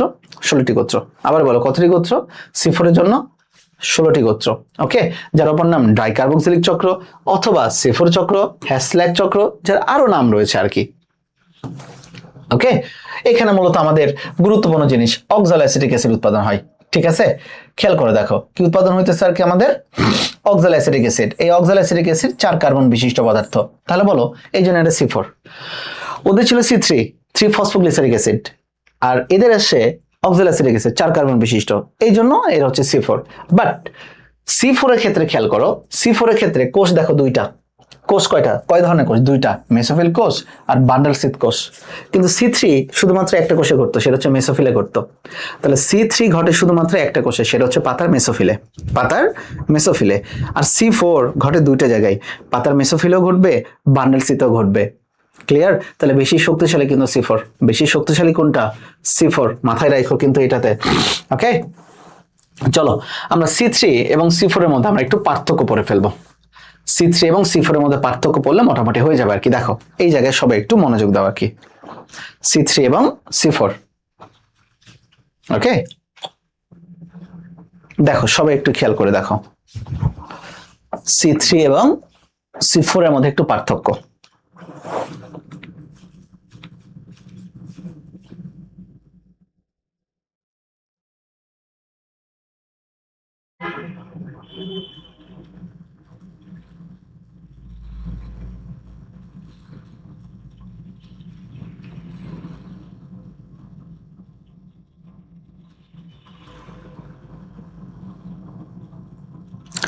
চলো তোমাদের একটু বলে দিই আর কি। দেখো C3 উচ্চ তাপমাত্রায় খাপ খাইয়ে নিতে সক্ষম নয়, 1 নাম্বার। আর C4 দেখো উচ্চ তাপমাত্রায় খাপ খাইয়ে নিতে সক্ষম। এরপরে দেখো 2 নম্বর বলছে ক্র্যাঞ্জ অ্যানাটমি। মনে রাখো C3 উদ্ভিদে শুধুমাত্র আচ্ছা, আমি একটু আগে একটা ভুল ইনফরমেশন তোমাদেরকে দিয়ে ফেলেছিলাম। C3 উদ্ভিদে শুধুমাত্র থাকে বান্ডেল সিদ। আমি তোমাদের মেসোফিল কথা বলেছিলাম, এক্সট্রিমলি সরি। C3 উদ্ভিদে শুধুমাত্র থাকে বান্ডেল সিদ, আর C4 এ বান্ডেল সিদও থাকবে আবার মেসোফিলে থাকবে। যেহেতু দুইটাই আলাদা আলাদা, এই জন্য এদের ক্র্যাঞ্জ অ্যানাটমি বিদ্যমান C4 এ, আর C3 তে ক্র্যাঞ্জ অ্যানাটমি থাকে না। 4 নম্বর পয়েন্টের দিকে চলে আসে। দেখো C3 উদ্ভিদ তাদের সালোকসংশ্লেষণ চালানোর জন্য তাদের অক্সিজেন লাগবে বেশি, কমপক্ষে 50 পার্টস পার মিলিয়ন দরকার। আর C4 অল্পতেই কাজ করতে পারে, 0.10 পার্টস পার মিলিয়নে এটা কাজ চালিয়ে ফেলতে পারে আর কি। ওকে, এরপরে দিকে চলে আসি। দেখো সেটা হচ্ছে 7 নাম্বার। আমরা জানি শক্তিশালীকে C4, এই জন্য দেখো এর সালোকসংশ্লেষণের হার বেশি, আর C3 এর সালোকসংশ্লেষণের হার হতেছে দেখো কম। ওকে, এরপরে দিকে একটু চলে আসে আর কি। দেখো সেটা হচ্ছে উদাহরণ 9 নাম্বারে দেখো ধান, গম, বার্লি, আম, জাম, কাঁঠাল সহ 85% উদ্ভিদ। মানে আমাদের আশেপাশে যে উদ্ভিদগুলো দেখা যায় তারা বেশিরভাগই C3 উদ্ভিদ। C4 কোনটা? C4টা মনে রাখবা ঘাস জাতীয় বেশি, ধান বাদে, ধান গম বার্লি বাদে, ধান গম বার্লিও ঘাস জাতীয়। বাট ধান গম বার্লি বাদে মূলত কি হচ্ছে? গিনি ঘাস, ইক্ষু, ভুট্টা, মুথা ঘাস। আমার সাথে সাথে আবারও বলো, গিনি ঘাস, ইক্ষু, ভুট্টা, মুথা ঘাস। আবার বলো তো কি কি? গিনি ঘাস, ইক্ষু, ভুট্টা, মুথা ঘাস। গিনি ঘাস, ভুট্টা, ইক্ষু, মুথা ঘাস। এটা হচ্ছে মূলত আমাদের কোনটা? C4 উদ্ভিদের। মূলত কোনটা বলতো বাচ্চারা? C4 উদ্ভিদের ক্ষেত্রে এটা লাগবে আর কি, বুঝা গেছে?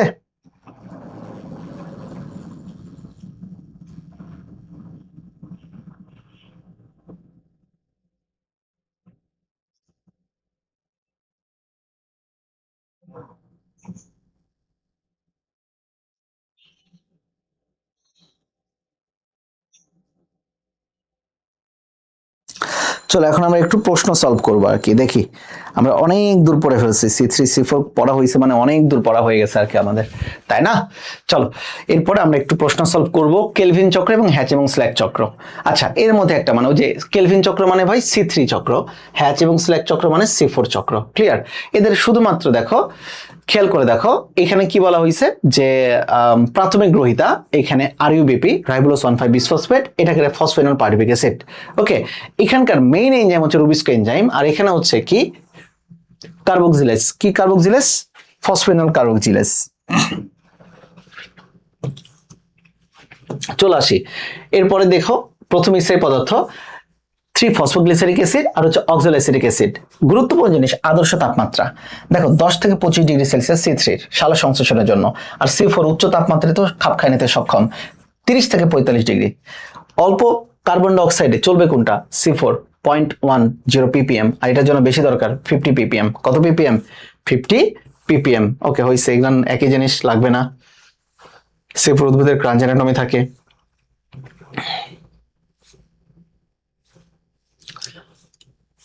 ওকে,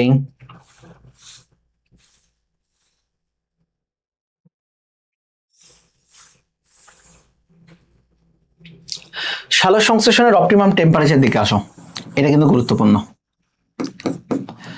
আচ্ছা, এটা জিনিসের দিকে একটু খেয়াল করে আর কি। দেখো, একটু আগে আমরা C3টা পড়লাম না, 10 থেকে 30 ডিগ্রির মধ্যে আর কি। C4টা পড়লাম কত? 30 থেকে 45 ডিগ্রির মধ্যে আর কি। এইখানে দেখো সালোক সংশ্লেষণ মানে সাধারণভাবে সালোক সংশ্লেষণের অপটিমাম টেম্পারেচার কত? 22 থেকে 35 ডিগ্রি। তাহলে যদি কখনো বলে C3, তাহলে সেটা হবে 10 থেকে শুরু হবে। যদি বলে C4, তাহলে শুরু হবে 30 থেকে। আর শুধু যদি বলে সালোক সংশ্লেষণ, তাহলে শুরু হবে 22 থেকে 35। 22 থেকে কি বলতো?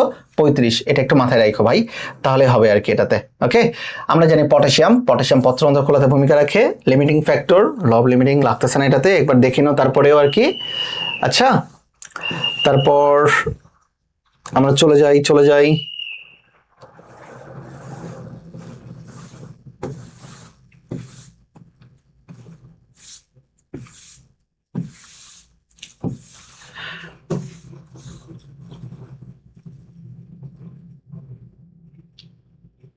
ওকে, খেয়াল করে আর কি। দেখো, আমরা তো জানি পাতায় সালোক সংশ্লেষণের প্রধান যেই মানে উদ্দেশ্য, সেটা হচ্ছে গ্লুকোজ তৈরি করা। তাহলে উদ্ভিদের পাতায় সর্বপ্রথম তৈরি হয় গ্লুকোজ, আর এই গ্লুকোজ পরবর্তীতে কনভার্ট হয় সুক্রোজে, এবং সুক্রোজ উদ্ভিদের সারা দেহে ঘুরে বেড়ায়।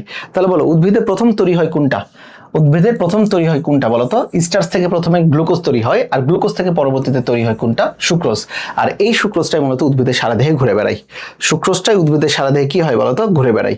এরপরে দেখো লেখা হচ্ছে শ্বসন। শ্বসনের দিকে আমরা একটু পরে যাচ্ছি। চলো আমরা কিছু MCQ সলভ করে ফেলি, অনেকক্ষণ পড়ছি আর কি, 13। চলো এরপরে দেখে যাই, দেখি 14 নম্বরের দিকে যাই। উত্তর, ক্লোরোফিল A এর রং কেমন? উত্তর তোমরাই দিতে থাকো এখন, দেখি। এখন অনেকক্ষণ ধরে আমরা একটু MCQ সলভ করব। ক্লোরোফিল A এর কালার কি বলো?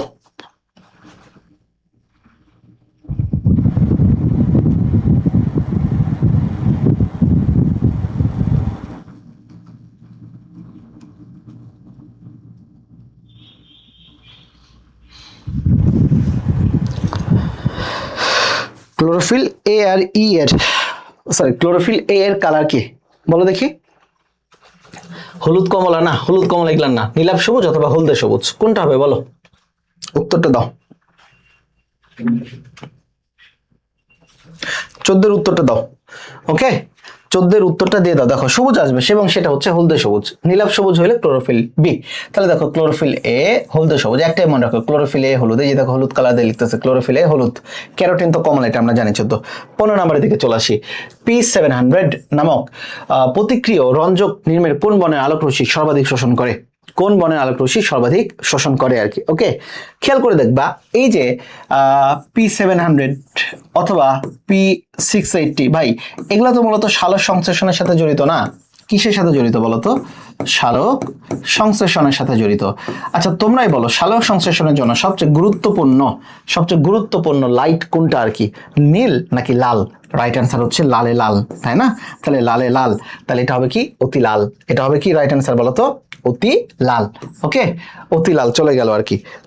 15 16 নম্বরে চলে আসি। নিম্নের কোনটি চলনশীল লিপিড? একটু আগে পড়াইছি ভাই, নিম্নের কোনটি চলনশীল লিপিড? আমি তোমাদের মূলত তিনটা জিনিস পড়াইছিলাম আর কি। ওকে, তিনটা জিনিস জাস্ট একটু পড়াইছিলাম আর কি তোমাদেরকে। বলো, তিনটা জিনিস পড়াইছিলাম, এই উত্তরটা তোমরা আগে একটু দাও, এরপর আমি দেখতেছি।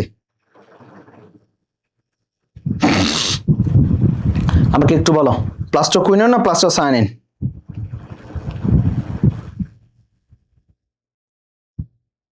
প্লাস্টোকুইনন নাকি প্লাস্টোসায়ানিন? ওকে, প্লাস্টোকুইনন নাকি প্লাস্টোসায়ানিন? দেখি উত্তর কে দিচ্ছ। উত্তর দাও ভাই, উত্তর দাও, উত্তর দাও। ওকে, 16 উত্তর C, plastoquinone. Very good, plastoquinone. Okay, আচ্ছা চলো, ভুল যাবে কোথায়? ভুলটা আমাদের একটু দেখে ফেলতে হবে আর কি। খেয়াল করে দেখো, ফিওফাইটিন আমার সাথে বলবা, রূপান্তরিত ক্লোরোফিলে। প্লাস্টোকুইনন চলনশীল লিপিড, একসাথে বলো, প্লাস্টোকুইনন চলনশীল লিপিড। কুইন চলতেছে। প্লাস্টোসায়ানিন, এটা অত্যন্ত চলনশীল ক্ষুদ্র মেমব্রেন প্রোটিন, তাহলে মেমব্রেন প্রোটিন প্লাস্টোসায়ানিন। আর কুইন চলে মানে কুইনন চলনশীল। কুইনন কি? চলনশীল। ফিওফাইটিন রূপান্তরিত ক্লোরোফিলে, আর প্লাস্টোসায়ানিন ক্ষুদ্র মেমব্রেন প্রোটিন। আর লাগবে না, হয়ে গেছে আর কি ইনশাল্লাহ তোমাদের এটাতে। চলো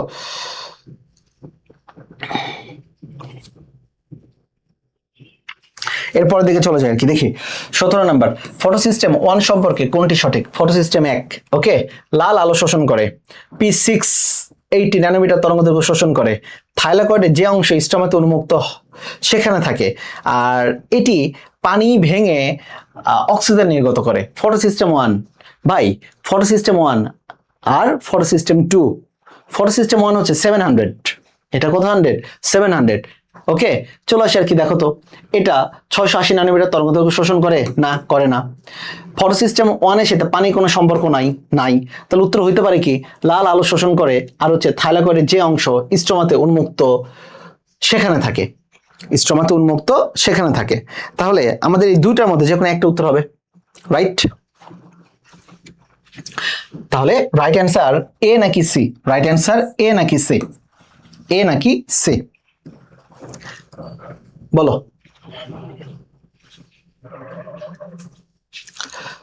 দ্রুত বলো।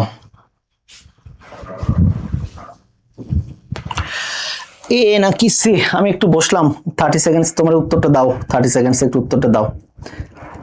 ক্লাস নিতে ক্লান্ত, অনলাইন অফলাইন ক্লাস নিতে অবস্থা টাইট হয়ে যায় মাঝে মধ্যে।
ওকে, চলো খেয়াল করে আর কি দেখি।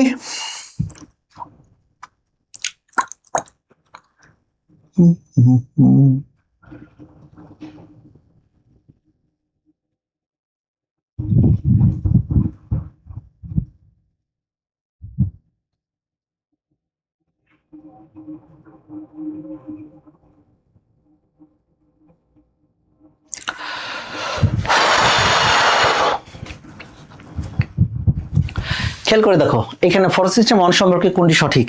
এইখানে এই উত্তরটার তোমরা দিয়েছো লাল আলো শোষণ করে। হ্যাঁ, ফটো সিস্টেম ওয়ান ঠিক আছে, ওকে, লাল আলো শোষণ করবে, এটাও ঠিক আছে। আবার আমরা জানি ফটো সিস্টেম ওয়ান যেটা, এটা মূলত থাকে কোথায় বলতো? এটা মূলত থাকে থাইলাকয়েডের বাইরে। থাইলাকয়েডের বাইরে কি থাকে? স্ট্রোমা। আর থাইলাকয়েডের ভেতরের দিকে যেটা থাকে সেটা হচ্ছে ফটো সিস্টেম টু। তাহলে এখানে রাইট অ্যান্সার ওয়ানও সঠিক, আবার রাইট অ্যান্সার সি যেটা, এটাও সঠিক। বাট এখানে উত্তরটা নিয়েছি সিতে, এখানে উত্তরটা না হয়েছে কি বলতো? সিতে। ওকে, তাহলে এখানে একটা জিনিস খেয়াল করে আর কি দেখো, ফটো সিস্টেম ওয়ান এবং টু এর এখানে রাইট আনসার কোনটা? ফটো সিস্টেম ওয়ান যেটা, এটা ঘটে মূলত স্ট্রোমাতে, মানে থাইলাকয়েডের বাইরে। আর ফটো সিস্টেম টু ঘটে থাইলাকয়েডের ভেতরে। এছাড়াও এটা তো লাল আলো শোষণ করে, এটা একদম তো মিথ্যা কথা না। বাট এখানে উত্তরটা না হচ্ছে 17-এর সি উত্তরটা নিয়েছি আর কি আমি। 17-এর উত্তরটা কি নিয়েছি বলতো? সি না হয়েছে আর কি এটাতে। আচ্ছা, চলো এরপরের দিকে আমরা একটু চলে যাই আর কি দেখি। 18 নম্বর, ক্লোরোফিলের সাহায্যে এডিপি থেকে এটিপি তৈরি প্রক্রিয়াকে কি বলা হচ্ছে আর কি। ওকে, ক্লোরোফিলের সহায়তায় মূলত এখানে লাগে হচ্ছে যদি সেখানে আলো থাকে, কি থাকে বলতো? আলো। আলো থেকে যদি দেখো এডিপি প্লাস এর সাথে একটা ফসফেট আয়ন যুক্ত হয়েছে, হওয়ার পর উৎপাদন করছে এটিপি, মানে অ্যাডিনোসিন ট্রাইফসফেট, এটাকে বলা হচ্ছে ফসফোরাইলেশন। কিন্তু যখন সেটা আলোর উপস্থিতিতে হবে, তখন আলো মানে ফটো হয়ে যাবে ফটো ফসফোরাইলেশন। রাইট অ্যান্সার হয়ে যাবে কোনটা বলো? Photo phosphorylation. Photo phosphorylation. Okay, photophosphorylation 18-এর উত্তর। চলো 19 নম্বরের দিকে চলে যাই দেখি। চক্রীয় ফটোফসফোরাইলেশনে, চক্রীয় ফটোফসফোরাইলেশন চক্র যেটা চক্রীয়, এখানে অংশগ্রহণ করে বা কোনটা পানির প্রয়োজন হয়? ফটোসিস্টেম ওয়ান টু অংশগ্রহণ করে, ইলেকট্রন প্রবাহ একমুখী, অক্সিজেন উৎপাদন হয় না। সঠিক কোনটা আর কি? চক্রীয়তে। চক্রীয়তে খেয়াল করবা, রাইট? তোমাদের আমি যদি একটু একটু আগে দেখাই দিচ্ছি আর কি তোমাদের। অচক্রীয় যেটা, এখানে PS1 PS2 দুইটা অংশগ্রহণ করে অচক্রীয়তে। আবার অচক্রীয়তে যে ইলেকট্রনটা চলে গেছে, ওইটার অভাব পূরণ করছিল কে বলতো? পানি ভেঙে। তাহলে পানি ভেঙে পূরণ করছিল আর কি, রাইট? ক্লিয়ার এতটুকু? আর পানি যদি ভেঙে যায় তাহলে আমাদের উৎপাদন হবে কি বলতো? উৎপাদন হবে অক্সিজেন না? উৎপাদন হবে কি? অক্সিজেন না সবকিছু? তাহলে পানি ভাঙলে এখানে আমরা হাইড্রোজেনও পাবো, আবার আমরা কি পাবো বলতো? অক্সিজেনও পাবো। তাহলে এখানে রাইট অ্যান্সার কি? পানির প্রয়োজন হয়? চক্রীতে পানির প্রয়োজন হয় না। ফটো সিস্টেম ওয়ান টু দুইটা অংশগ্রহণ করে না, চক্রীতে শুধুমাত্র অংশগ্রহণ করতেছে কোনটা বলতো? ওয়ান। ইলেকট্রন প্রবাহ একমুখী, ইলেকট্রন প্রবাহ একমুখী না। চক্রীয় মানে কি? ইলেকট্রন প্রবাহ একটা সাথে মানে বলো, মানে যাচ্ছে আবার ঢুকতেছে, যাচ্ছে আবার ঢুকতেছে। ক্লিয়ার? আর এখানে কি? অক্সিজেন উৎপাদন হয় না। তাহলে রাইট অ্যান্সার হবে কোনটা বলতো? রাইট অ্যান্সার হবে অক্সিজেন উৎপাদন হয় না। কেন? কারণ এখানে তো আমাদের পানি লাগে না, পানি না লাগলে পানি তো ভাঙবে না, পানি না ভাঙলে ইলেকট্রনও বের হবে না, অক্সিজেনও পাবো না, মানে অক্সিজেনের প্রয়োজন হয় না। ওকে, রাইট অ্যান্সার এইটা। চলো 19-এর রাইট অ্যান্সার, 19-এর উত্তর শ্রাবণ পল রাইট অ্যান্সার দিচ্ছ আর কি। চলো, ফটো রেসপিরেশনে কোন অঙ্গাণুটি অংশগ্রহণ করে? ফটো রেসপিরেশনে কোন অঙ্গাণুটি অংশগ্রহণ, কোন অঙ্গাণুটি অংশগ্রহণ করে না? তাহলে বলো, mitochondria, chloroplast, peroxisome, cytoplasm. Photo respiration সহজ, একটা সহজ জিনিস, উত্তরটা দাও, ফলো দিয়ে ফেলো। ফটো রেসপিরেশনে কোনটা অংশগ্রহণ করে না? ওকে, ফটো রেসপিরেশনে কোনটা অংশগ্রহণ করে না? আমি জানি অনেকে তোমরা এই উত্তরটা দিতে পারবে না। ফটো রেসপিরেশনে অংশগ্রহণ করে না নিচের কোনটা আর কি এটাতে? মাইটোকন্ড্রিয়া, ক্লোরোপ্লাস্ট, এটা তো করবেই ভাই। মাইটোকন্ড্রিয়া, ক্লোরোপ্লাস্ট, শক্তি আছে না এটা। পারঅক্সিজম আর সাইটোপ্লাজম। রাইট অ্যান্সার হবে কোনটা বলো? 20-এর উত্তর কোনটা? অনেকে পারঅক্সিজম দিবে আমি জানি।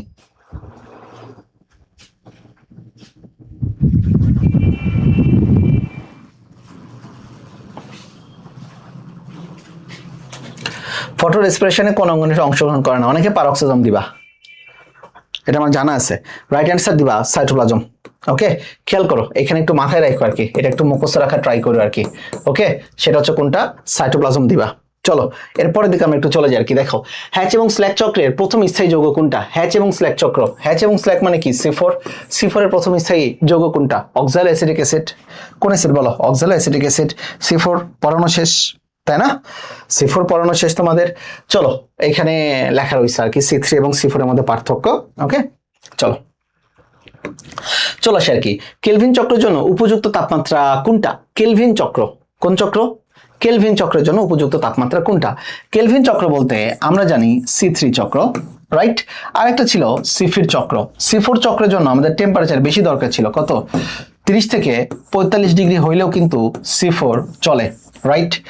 আর যেটা মূলত C3, এইটা চলে ভালো কত বলতো? 10 থেকে 25 ডিগ্রি সেলসিয়াসে, 10 থেকে 25 ডিগ্রি সেলসিয়াসে। তাহলে কেলভিন চক্রের জন্য লাগবে হচ্ছে বি, 10 থেকে 25। এটা আমি তোমাদেরকে পড়াইছি আর কি, 22-এর বি। চলো 23 নাম্বার, ডাইকার্বক্সিলিক চক্র, যেটাই ডাইকার্বক্সিলিক চক্র সেটাই C4 চক্র, সেটাই হ্যাচ এবং স্ল্যাক চক্র, হ্যাচ ও স্ল্যাক চক্র। আর যার আরেকটা অপর নাম হইতেছে কি বলতো? Oxaloacetic acid. কোন acetic acid? Oxaloacetic acid, oxaloacetic acid. খেয়াল করে দেখবা আবিষ্কৃত হয়েছে কতটি গোত্রের উদ্ভিদে? আমরা জানি, এটা আমি তোমাদেরকে দাগিয়ে দিয়েছি। কতটি গোত্র? যারা আগে দেখছো বইটা, সেটা হচ্ছে 16টি গোত্রে C4 আবিষ্কার হয়েছে। তাহলে রাইট অ্যান্সার হচ্ছে ঘ। রাইট অ্যান্সার কোনটা? ঘ। 23। চলো 24-এ যাই। C4 চক্রের প্রথম কার্বন ডাই অক্সাইড গ্রাহককে? C4 চক্রের প্রথম কার্বন ডাই অক্সাইড গ্রহণ করে এটাকে? Okay, three phosphoglyceric acid. এটা তো C3 চক্রের। Okay, oxaloacetic acid, oxaloacetic acid নিজেই তো C4। ওকে, তাহলে হইতে পারে কোনটা? এ অথবা বি, ফসফেনল পাইরুভিক অ্যাসিড অথবা ম্যালিক অ্যাসিড।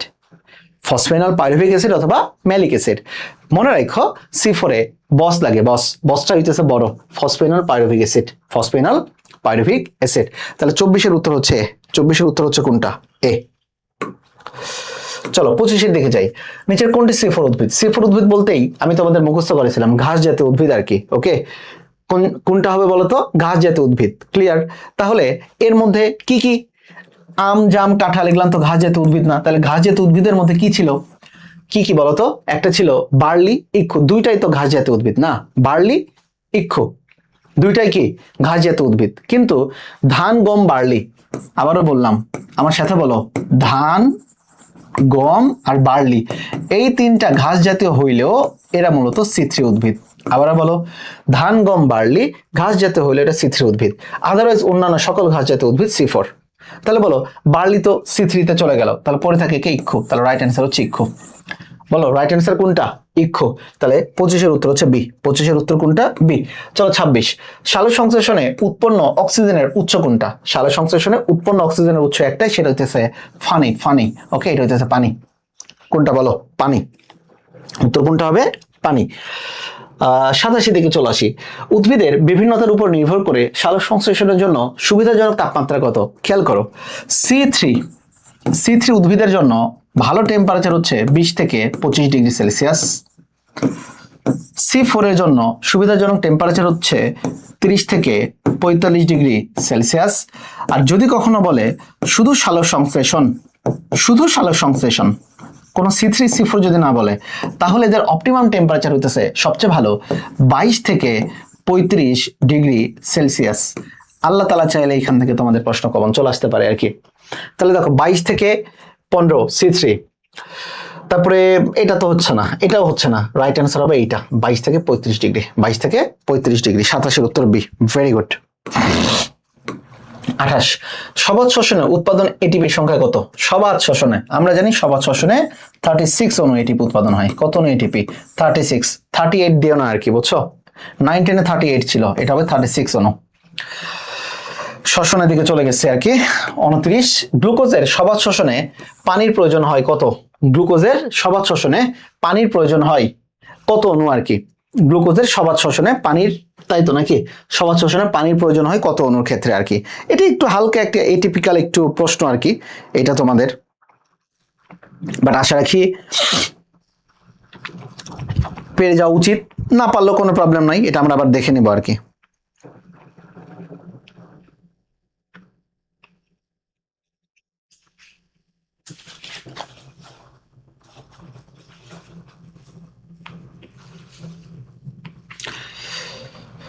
গ্লুকোজের সবাত শোষণে পানির প্রয়োজন কত অণু বলো?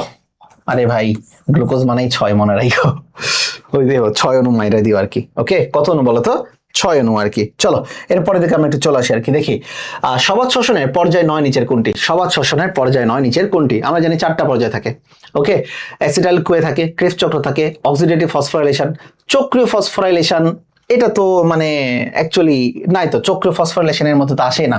ওকে, অ্যাসিটাইল কোয়ে 2 নাম্বার, ক্রেবস চক্র 3 নাম্বার, অক্সিডেটিভ ফসফোরাইলেশন এখানে তো হয়, এটি বিতরিত হয় আর কি, চক্রীয় ফটোফসফোরাইলেশন এখানে হয় না আর কি। 30। ওকে, এরপরে দেখো 31, নিম্নের কোনটি সবাত এবং অবাত দুই প্রকার শ্বসনের সাথে সম্পর্কিত? সেটা হচ্ছে গ্লাইকোলাইসিস। সবাত শোষণের 4টা ধাপ তোমরা জানো, অবাত শোষণের 2টা ধাপ, এর মধ্যে 1 নাম্বার হচ্ছে গ্লাইকোলাইসিস। গ্লাইকোলাইসিস সবার ক্ষেত্রে কমন। বাচ্চারা একটা জিনিস খেয়াল করবা, গ্লাইকোলাইসিস ঘটে সাইটোপ্লাজমে। আমার সাথে সাথে বলো, গ্লাইকোলাইসিস ঘটে কোন প্লাজমে? সাইটোপ্লাজমে। গ্লাইকোলাইসিস ঘটে কোন প্লাজমে বলো তো? সাইটোপ্লাজমে। একটু মাথায় রাখো তাহলে হবে আর কি। চলো এরপরে যাই, কোষের কোন অংশে গ্লাইকোলাইসিস ঘটে বলো? একটু আগে উত্তর বলছি, গ্লাইকোলাইসিস ঘটে কোথায় বলো তো? সাইটোপ্লাজমে। গ্লাইকোলাইসিসের পরবর্তী ধাপ ছিল কি বলো তো? অ্যাসিটাইল কোয়ে, ক্রেবস চক্র, ইটিএস বা ইটিসি, সবকটা চলে মাইটোকন্ড্রিয়ায়। সবকটা চলে কোথায়? মাইটোকন্ড্রিয়ায়। ওকে, এই ভুল দিয়েছি, এটা হবে সাইটোপ্লাজমে। কোথায় হবে? সাইটোপ্লাজমে। এটা হবে উত্তর। ওকে, চলো ট্রাইকার্বোক্সিলিক অ্যাসিড চক্র, টিসিএ চক্র বলা হয় কোনটিকে? এখন টিসিএ চক্র মানে কি বলতো? ক্রেবস চক্র। কোন চক্র বলতো? ট্রাইকার্বোক্সিলিক অ্যাসিড বলতে ক্রেবস চক্রকে বোঝানো হয়েছে। বলা হয় কোনটিকে বলো? এটা বলা হচ্ছে ক্রেবস চক্রকে। ক্লিয়ার? এখন তোমাদের এখানে কয়েকটা জিনিস আমি তোমাদেরকে একটু বলে দিই, একটু মনোযোগ রাখো। গ্লাইকোলাইসিস ঘটে কোথায় তোমরা জানো? সাইটোপ্লাজমে। সাইটোপ্লাজমে, মাথায় রাখো ভাইয়া। অ্যাসিটাইল কোয়ে এটা ঘটে মাইটোকন্ড্রিয়ার, মাইটোকন্ড্রিয়া।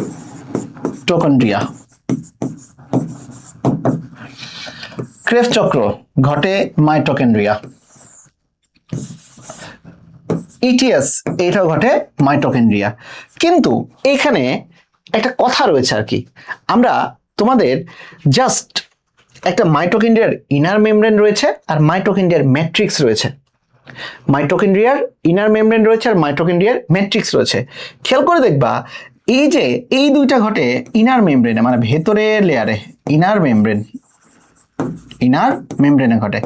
আর এটা ঘটে মূলত মাইটোকন্ড্রিয়ার ম্যাট্রিক্সে।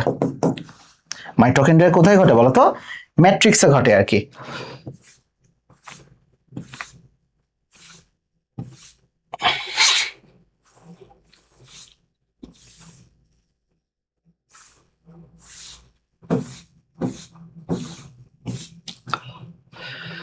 একটু ভুল গেছে আর কি আমার এটাতে, ইনফরমেশনটা ভুল দেওয়া হয়ে গেছে, আমি ভুল করছি, এক্সট্রিমলি সরি। এটাই ঘটবে মাইটোকন্ড্রিয়ার ম্যাট্রিক্সে। কোথায় ঘটবে? মাইটোকন্ড্রিয়ার ম্যাট্রিক্সে। এটাও ঘটবে ম্যাট্রিক্সে। আর ইটিএস ঘটবে মাইটোকন্ড্রিয়ার ইনার মেমব্রেনে ভাই, ইনার মেমব্রেনে। এক্সট্রিমলি সরি ফর দ্যাট, ইনফরমেশনটা আমার দিতে ভুল গেছিল আর কি এটাতে। চলো তাহলে গ্লাইকোলাইসিস কোথায় ঘটবে? সাইটোপ্লাজমে। অ্যাসিটাইল কোয়ে কোথায় ঘটবে? মাইটোকন্ড্রিয়া। সবাই মাইটোকন্ড্রিয়া, বাট মাইটোকন্ড্রিয়ার ভেতরে যে তরল পদার্থ থাকবে তার নাম ম্যাট্রিক্স। ম্যাট্রিক্সে ঘটবে। আর ইটিএস ঘটবে মাইটোকন্ড্রিয়ার ইনার মেমব্রেনে। কোন মেমব্রেনে? ইনার মেমব্রেনে। ওকে, এটা একটু মাথায় রাখো আর কি এটাতে। চলো আমরা এখন একটু পড়ে ফেলি আর কি, শ্বসনের দিকে একটু চলে যাই। গ্লাইকোলাইসিস ইত্যাদি ধাপের দিকে একটু যাই আমরা। শ্বসন, শ্বসনের ইংরেজি হচ্ছে রেসপিরেশন। শ্বসন মানে হচ্ছে শক্তি উৎপাদন হবে আর কি। ওকে, চলো শ্বসনের ক্ষেত্রে প্রথমের দিকে আমরা চলে আসবো সবাত শ্বসন। সবাত শ্বসনের ক্ষেত্রে আমাদের দেখো এটিপি উৎপাদন হইতেছে কত বলতো? 36 এটিপি। কত এটিপি? 36 এটিপি। ওকে, আর সবাত শ্বসনের ক্ষেত্রে পানি লাগে কত অণু বলতো? পানি লাগে 6 অণু। পানি লাগে কত অণু? 6 অণু। আর উৎপাদন হয় কত অণু? 12 অণু। লাগে 6 অণু আর উৎপাদন হইতেছে কত অণু? 6 অণু। চলো গ্লাইকোলাইসিস। গ্লাইকোলাইসিস কোথায় ঘটে? সাইটোপ্লাজমে ঘটে। গ্লাইকোলাইসিস দেখো সবাত এবং অবাত শ্বসন উভয়েরই অভিন্ন ধাপ। ওকে, এর অপর নাম হচ্ছে ইএমপি। এটা বিজ্ঞানী নাম অনুসারে এম্প ডেন মেয়ারহফ এবং বিজ্ঞানী পার্নেসের নাম অনুসারে, দেখো এমডেন, মেয়ারহফ এবং বিজ্ঞানী পার্নেসের নাম অনুসারে হয়ে গেল ইএমপি পাথওয়ে, ইএমপি পাথওয়ে। ওকে, যেহেতু এটা সাইটোপ্লাজমে ঘটে এই জন্য এটাকে বলা হয় সাইটোপ্লাজমের শ্বসনে বলা হয়। ফার্স্ট অফ অল দেখো, এই যে আমাদের যে গ্লাইকোলাইসিস, এখানে মূলত গ্লুকোজ যে ভেঙে যায়, গ্লুকোজ ভেঙে উৎপাদন করে পাইরুভিক অ্যাসিড। কোন অ্যাসিড উৎপাদন করে? পাইরুভিক অ্যাসিড উৎপাদন করে। বাট খেয়াল করবা, প্রশ্ন আসতে পারে এখানে গ্লাইকোলাইসিসের ধাপ হচ্ছে 9টা। আমার সাথে বলো গ্লাইকোলাইসিসের ধাপ হচ্ছে কয়টা? 9টা। এর মধ্যে মূলত খেয়াল করবো একমুখী বিক্রিয়া হচ্ছে 3টা, 1 3 9, 1 3 9, 1 3 9, এটা হচ্ছে একমুখী বিক্রিয়া। তাহলে বলো গ্লাইকোলাইসিসের ইন টোটাল বিক্রিয়া ধাপ কয়টা? 9টা। এর মধ্যে একমুখী কোনটা কোনটা? 1 3 9, 1 3 9। ক্লিয়ার এতটুকু? গ্লাইকোলাইসিসে কি কি উৎপাদন হবে? 2 অণু এটিপি উৎপাদন হবে এবং 2 অণু NADH2 উৎপাদন হবে এবং 2 অণু পাইরুভিক অ্যাসিড উৎপাদন হবে। 2 অণু কি? পাইরুভিক অ্যাসিড উৎপাদন হবে আর কি এটাতে। ক্লিয়ার এতটুকু? আচ্ছা চলো, গ্লাইকোলাইসিস এবং ফটোলাইসিস। গ্লাইকোলাইসিসের জন্য সূর্যের আলোর কোনো প্রয়োজন পড়ে না। গ্লাইকোলাইসিস যে কোনো, এই যে অন্ধকারে আছে আমি, সূর্যের আলোর বাইরে, এখন আমার গ্লাইকোলাইসিস হচ্ছে। ফটোলাইসিস, ফটো মানে আলো, সূর্যালোকের প্রয়োজন পড়বে। অ্যাসিটাইল কোয়ে পাইরুভিক অ্যাসিডের অক্সিডেশন বা অ্যাসিটাইল কোয়ে সৃষ্টি, এটা ঘটবে মাইটোকিনের ম্যাট্রিক্সে। এটা 1 নাম্বার এবং 3 নাম্বার, মানে গ্লাইকোলাইসিস এবং ক্রেবস চক্রের মধ্যে এটা সেতু হিসেবে কাজ করে। তাহলে অ্যাসিটাইল কোয়ে সৃষ্টি বা পাইরুভিক অ্যাসিডের অক্সিডেশন, এটা মূলত সেতু হিসেবে কাজ করবে। কি হিসেবে কাজ করবে? সেতু হিসেবে কাজ করবে আর কি। অ্যাসিটাইল কোয়ে হলো গ্লাইকোলাইসিস এবং ক্রেবস চক্রের সংযোগ রক্ষাকারী রাসায়নিক উপাদান। গুরুত্বপূর্ণ জিনিস। চলো, সবচেয়ে গুরুত্বপূর্ণ তৃতীয় ধাপ সাইট্রিক অ্যাসিড চক্র, ক্রেবস চক্র। মাইটোকন্ড্রিয়ার কোথায় ঘটে? ম্যাট্রিক্সে ঘটে। মাইটোকন্ড্রিয়া কোথায় ঘটে? ম্যাট্রিক্সে ঘটে। অক্সালোঅ্যাসিডিক, দেখো অক্সালোঅ্যাসিডিক অ্যাসিডকে কোন অণু বলা হয়? আবাসিক অণু। অক্সালোঅ্যাসিডিক অ্যাসিড এটা উৎপাদন হয়েছিল কিন্তু C4 এ। তাহলে বল আবাসিক অণু কোনটা? C4। আবাসিক অণু কোনটা? C4 এর অক্সালোঅ্যাসিডিক অ্যাসিড। ক্লিয়ার? আচ্ছা চলো, যার অপর নাম সাইট্রিক অ্যাসিড চক্র বা TCA বা ট্রাইকার্বক্সিলিক চক্র, সবই ক্রেবস চক্রের অপর নাম। আচ্ছা,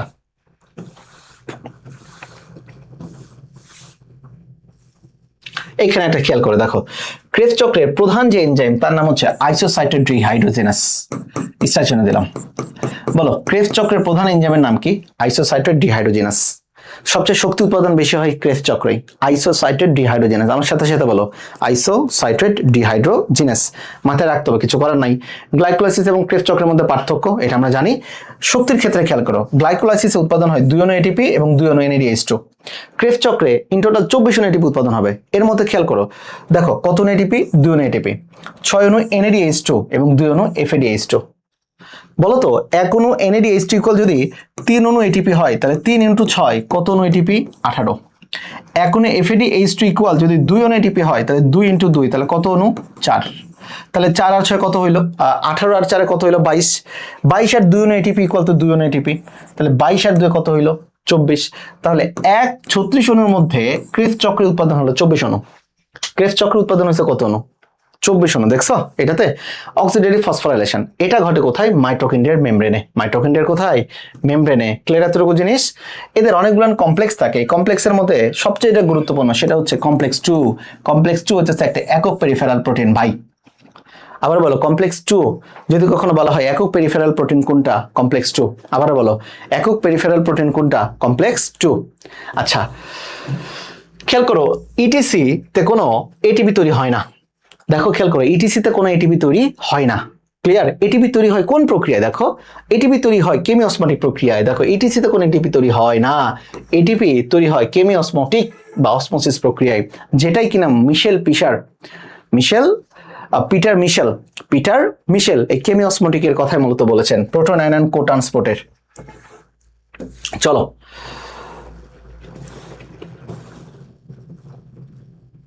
অবাধ শ্বসন। ওকে, অক্সিজেনের অভাবে গুরুত্বপূর্ণ লাইন, সর্বপ্রথম স্নায়ুকোষের মৃত্যু ঘটে। কোন কোষের মৃত্যু ঘটে? স্নায়ুকোষের মৃত্যু ঘটে। চলো এই ছকটা দেখে আমরা একটু তাকাই আর কি এটাতে। ক্লিয়ার এতটুকু জিনিস? আচ্ছা খেয়াল করি, আমি তোমাদের একটু বুঝাই দিই আর কি নিজের মতো করে। এটিপির হিসাব, এটিপি এর হিসাব আমরা জানি। এটিপি তৈরি হয় ইন টোটাল কত অণু? সর্বমোট 36টি, মানে 36 অণু। চলো আমরা একটু দেখে ফেলি। যদি 1 নম্বরের কথা বলি, 1 নম্বরে ছিল গ্লাইকোলাইসিস।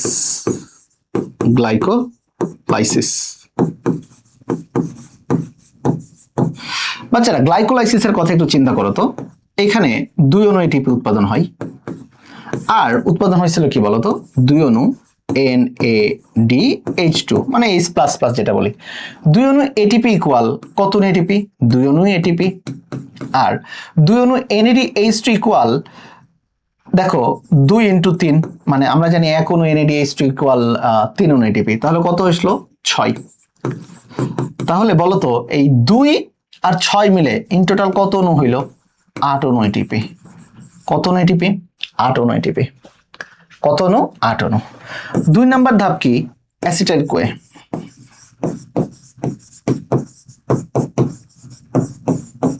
অ্যাসিটাইল কোয়ে 2 নম্বরের ক্ষেত্রে কোনটা আসবে আর কি আমাদের? Acetyl CoA. এই যে দেখো গ্লাইকোলাইসিস গেছে, এখানে দেখো পাইরুভিক অ্যাসিডের অক্সিডেশন মানে ওই যে অ্যাসিটাইল কোয়ের ক্ষেত্রে আর কি। ওকে, এদের ক্ষেত্রে আসে কি দেখো শুধুমাত্র 2 অণু NADH2। কি আসছে বলো তো? শুধুমাত্র আসছে 2 অণু NADH2। বলো 2 অণু NADH2 ইকুয়াল কত অণু এটিপি? 6 অণু এটিপি। তাহলে এখানে লিখে দিলাম 6 অণু। ওকে, 3 নম্বরে দেখো ক্রেবস চক্র। ক্রেবস চক্র, ক্রেবস চক্রে একটা জিনিস খেয়াল করো, তৈরি হয়েছে 2 অণু এটিপি, রাইট? তৈরি হয়েছে 6 অণু NADH2, আবার তৈরি হয়েছে 2 অণু FADH2। 2 অণু এটিপি ইকুয়াল 2 অণু এটিপি, 6 অণু NADH2 ইকুয়াল 3 6 18 অণু এটিপি, 2 অণু FAD ইকুয়াল কত? 2 2 × 4 4 অণু এটিপি। তাহলে সবকিছু মিলে হইল কত বলো তো? 24 অণু এটিপি। তাহলে 24 আর 6 কত হয়? 30। 30 আর 8 কত হয়? 38 অণু। এই ভাই, ও আচ্ছা আরেকটা জিনিস, সরি, 4 নাম্বার হচ্ছে ইটিসি। ইটিসিতে নো এটিপি, নো এটিপি, কোন এটিপি তৈরি হয় না ইটিসিতে। তাহলে আমি যে বললাম যে 36 অণু এটিপি, তাহলে হয়ে গেল তো 38 অণু এটিপি। খেয়াল করো গ্লাইকোলাইসিস ঘটছিল কোথায় বলো? সাইটোপ্লাজমে। গ্লাইকোলাইসিস ঘটছিল কোথায়? সাইটোপ্লাজমে।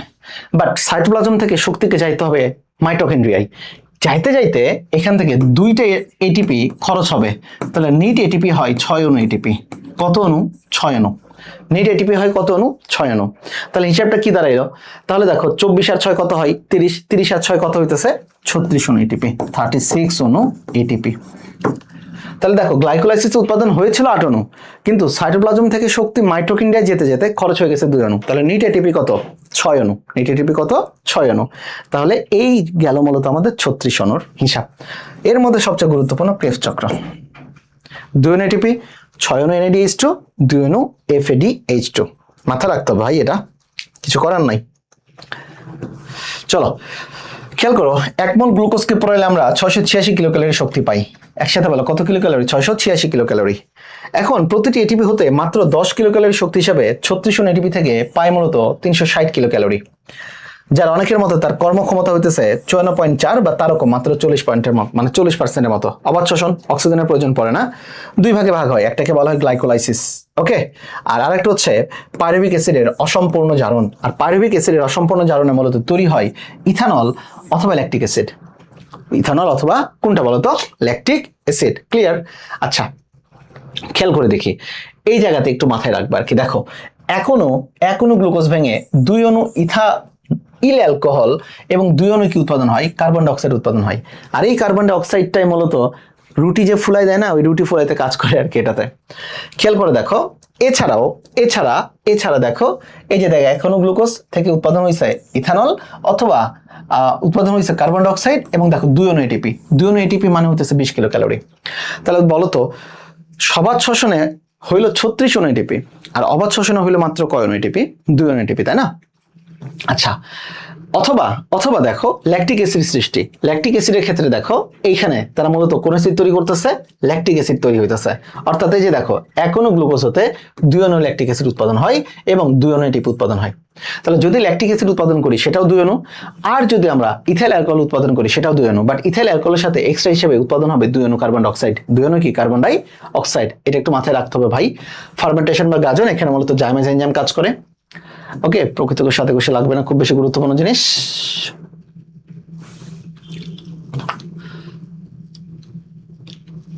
এটা চলে আসো, এর আগেও পড়াইছি আর কি। চা, তামাক এবং কফি প্রক্রিয়াজাতকরণে মূলত কাজ করে ব্যাসিলাস মেগাটেরিয়াম। ব্যাসিলাস কোনটা? মেগাটেরিয়াম। ভিটামিন তৈরিতে থায়ামিনের নাম হইতেছে B1, ভিটামিন B1। আর রিবোফ্লাভিন যেটা আমাদের B2, মানে ওই যে ঠোঁটে যদি কখনো অনেকে ঘা হয় না এদিকে, আমরা B2 ট্যাবলেট দিই আর কি, তাহলে B2 রিবোফ্লাভিন। আবার বলো B2 কোনটা? রিবোফ্লাভিন। বলো B2 কোনটা? রিবোফ্লাভিন। আর থায়ামিন হচ্ছে B1। থায়ামিন হচ্ছে কোনটা? B1। চামড়া শিল্পে আসতে পারে ব্যাসিলাস সাবটাইলিস। চামড়া শিল্পে কোনটা? ব্যাসিলাস সাবটাইলিস। ওকে, গুরুত্বপূর্ণ জিনিস। চলে আসো শ্বসনিক হার, রেসপিরেটরি কোয়েশন্ট। তিনটা জিনিস মাথায় রাখবা। গ্লুকোজের শ্বসনিক হার হইতেছে 1। ওকে, যে মালিক, মনে রাখার জন্য, মালিকের মান বেশি 1.33, আর যে অলিক মানে ফকির, এটা হচ্ছে 0.71। তাহলে বলো গ্লুকোজের কত? গ্লুকোজের হইতেছে RQ, রেসপিরেটরি কোয়েশন্ট হচ্ছে 1। মালিক যে তার বেশি 1.33, আর যে অলিক মানে ফকির 0.71। পয়েন্ট কত? 71। দেখো বাহ্যিক প্রভাবক সমূহ শ্বসনের, এই যে 20 থেকে 35 ডিগ্রি, কার্বন ডাই অক্সাইড কিঞ্চিত। শ্বসনের গুরুত্ব এগুলো একটু দেখে নিবা। সবাত শ্বসন, অবাত শ্বসন। সবাত শ্বসনের 36 ATP, অবাতে মাত্র 2 ATP। ওকে, সালোক সংশ্লেষণ শুধুমাত্র সূর্যালোকের উপস্থিতিতে চলতে থাকে। আর শ্বসন, এই দেখো দিনটা 24 ঘন্টা যে আমাদের বডিতে চলতে আছে আর কি। ওকে, এরপরে শ্বসন এবং দহন। শ্বসন তো কোষের অভ্যন্তরে চলে, জৈব রাসায়নিক প্রক্রিয়া।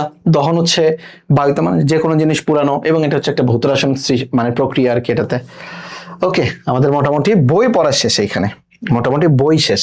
এখন আমরা যাবো কোথায়? MCQ সলভের দিকে যাই, দেখি। ট্রাইকার্বক্সিলিক, আচ্ছা ক্রেবস চক্র হয়েছে। ক্রেবস চক্রের প্রধান নিয়ন্ত্রক কোনটা? ক্রেবস চক্রের প্রধান নিয়ন্ত্রক একটু আগে পড়ে ফেলছে, সেটা কোনটা বলতো? আইসোসাইটেট ডিহাইড্রোজেনাস। আইসোসাইটেট ডিহাইড্রোজেনাস। 35 নম্বরের দিকে চলে যাই। কি বলেছে? প্রতিটি ক্রেবস চক্রে কতগুলো এটিপি উৎপাদন হয়? আমরা জানি ইন টোটাল এটিপি 3600 এটিপি, তাই না? এর মধ্যে ক্রেবস চক্রে আসছিল কত অণু রে ভাই? 2400 এটিপি। কত অণু এটিপি? 2400 এটিপি। 2 অণু সরাসরি এটিপি, এরপরে দেখো 6 অণু NADH2 আর 2 অণু FADH2, সবকিছু মিলে হলো 24 অণু। সবকিছু মিলে হলো কত অণু? 24 অণু। চলো, নিচের কোনটি গ্লাইকোলাইসিস এবং ক্রেবস চক্রকে সংযোগ করে? 2 নম্বর ধাপ। 2 নম্বর ধাপ কি ছিল? Acetyl CoA. Acetyl CoA. ওকে, তার মানে এটা হচ্ছে এই যে দেখো, অথবা পাইরুভিক অ্যাসিডের জারণ। পাইরুভিক অ্যাসিডের জারণ 36 ডি। 37 অক্সিজেনের অভাব হলে প্রথমে মৃত্যু ঘটে কোনটার? কোন কোষের? ব্রেইন ডেথ, ধরে রাখো স্নায়ু কোষের। এটাও পড়াইছি, সুন্দর করে দেখানো আছে আর কি। ওকে, এটা হচ্ছে কোনটা? স্নায়ু কোষ। চলো 38 দিকে যাই আর কি। 1 মোল গ্লুকোজ থেকে কত কিলো ক্যালোরি শক্তি পাওয়া যায়? আমরা জানি 1 মোল গ্লুকোজ থেকে 686 কিলো ক্যালোরি। 686 কিলো ক্যালোরি পাই। ক্লিয়ার এতটুকু জিনিস? কত কিলো ক্যালোরি বলো? 686। রাইট অ্যান্সার হবে কোনটা? 38/2।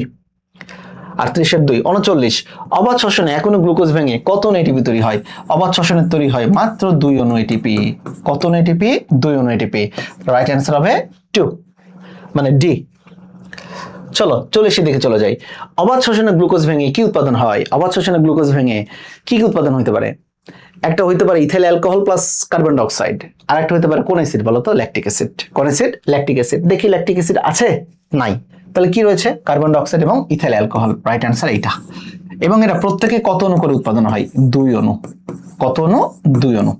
ল্যাকটিক অ্যাসিড হইলেও 2 অণু, কার্বন ডাই অক্সাইড হইলেও 2 অণু, ইথাইল অ্যালকোহল হইলেও 2 অণু। আর শক্তি উৎপাদন হয় কত অণু? 2 অণু, মানে সবই 2 অণু। চলো, সুবিধাবাদী অবায়বীয় ছত্রাক। সুবিধাবাদী এটা মানে একটু মনে রাখার, মানে মুখস্থ টাইপের কোশ্চেন। এখানে বেসিক বলে কিছু নাই এই প্রশ্নের ক্ষেত্রে আর কি। 41 নম্বর প্রশ্নের ক্ষেত্রে দেয়ার ইজ নো বেসিক।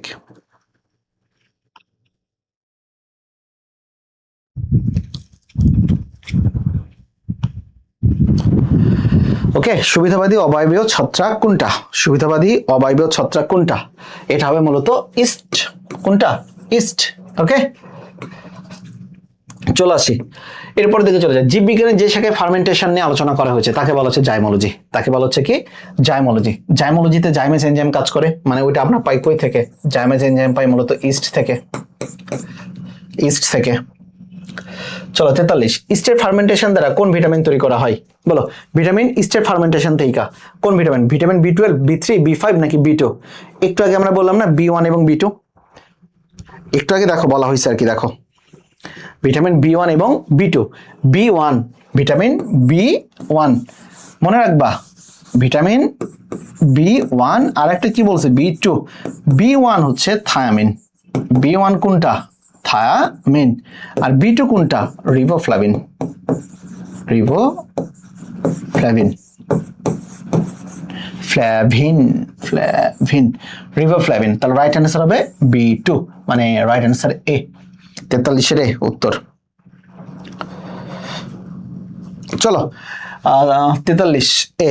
এরপরে দেখে আমরা একটু চলে যাই, গ্লুকোজের শ্বসনিক কোষাঙ্ক কত? আমরা জানি গ্লুকোজ মানে 1, গ্লুকোজ মানে কি 1। যদি মালিক হয়, মালিক মানে বেশি, মালিক হইলে সেটা কোন অ্যাসিড? বলো 1.33, 0.73 যদি হয়, ধরে রাখো 0.77 বা 73 যদি হয়, তাহলে সেটা কি ওলিক মানে ফকির, ওলিক মানে কি ফকির। 1.33 মালিক আর ওলিক হচ্ছে 0.7। 45 দিকে চলে যায় আর কি। এখানে আমি কয়েকটার মান আরো এক্সট্রা করে দিয়ে দিছি, যদি পারো একটু পড়ো। চর্বির শ্বসনিক কোষাঙ্ক 0.70, চর্বির শ্বসনিক কোষাঙ্ক 0.70। ওকে, খেয়াল করে দেখো, অবাধ শ্বসনে গ্লুকোজের শ্বসনিক কোষাঙ্ক অসীম। এই প্রশ্নটা যদি দেয় 99% বলবান ভুল করবে এটাতে। অবাধ শ্বসনে গ্লুকোজের শ্বসনিক কোষাঙ্ক কত? অসীম। 45, শ্বসনের জন্য প্রয়োজনীয় তাপমাত্রা কত? ওই একই জিনিস, সালোক সংশ্লেষণের জন্য যেটা দরকার ছিল। ওকে, দেখো কত ডিগ্রি? 20 থেকে 35 ডিগ্রি। কত ডিগ্রি? 20 থেকে 35 ডিগ্রি হচ্ছে রাইট অ্যান্সার। 46 নম্বরের দিকে চলে যায়, দেখো গ্লাইকোলাইসিসে একমুখী বিক্রিয়া কোনটা? আমরা জানি গ্লাইকোলাইসিসে ইন টোটাল ধাপ হইতেছে 9টা। এর মধ্যে যদি আমি বলি একমুখী, একমুখী কি কি রয়েছে? 1 রয়েছে, 3 রয়েছে, 9 রয়েছে। তাহলে ইন টোটাল কয়টা? ইন টোটাল হতেছে 3টা। দেখি কয়টা উত্তর আসে গ্লাইকোলাইসিসে। গ্লাইকোলাইসিসে আসে হচ্ছে 3টা, রাইট অ্যান্সার হচ্ছে 80। ওকে, 46 এর উত্তর খ। 47 নম্বরের দিকে একটু আসি, দেখি এই উত্তরটা কে দেয় আর কি। দেখা যাক, গ্লুকোজ থেকে পাইরুভিক অ্যাসিড পর্যন্ত পৌঁছাতে এটিপি পাওয়া যায় তা মোট শক্তির কত পার্সেন্ট? যে এটিপি পাওয়া যায় তা মোট শক্তির কত পার্সেন্ট? এটা একটা মুখস্থ উত্তর আর কি। ওকে, এটা একটা মুখস্থ উত্তর, এটা একটু তোমাদের জাস্ট মনে রাখতে হবে, কিচ্ছু করার নাই। ওকে, সেটা রাইট অ্যান্সার হবে মূলত কোনটা বলো?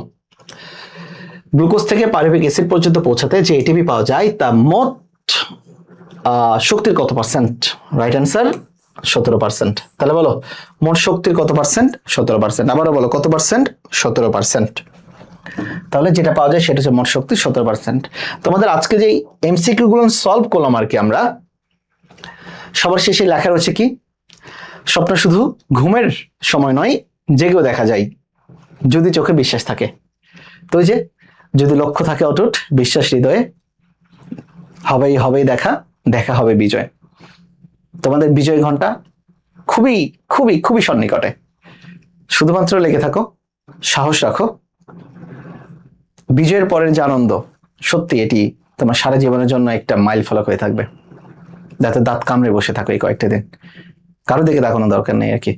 আজকে তোমাদের যেভাবে পড়ালাম, বিশ্বাস রাখো ইনশাল্লাহ বই টু বইয়ের লাইন টু লাইন আমি তোমাদেরকে দেখাইছি। সবচেয়ে গুরুত্বপূর্ণ এমসিকিউ গুলো সলভ করছি। এরপরে সত্যি আর কোনো কিছু লাগে না। ধরে থাকো, সবাই ভালো থেকো, সুস্থ থেকো। ওকে, পরীক্ষাটি দিও। আল্লাহ হাফেজ।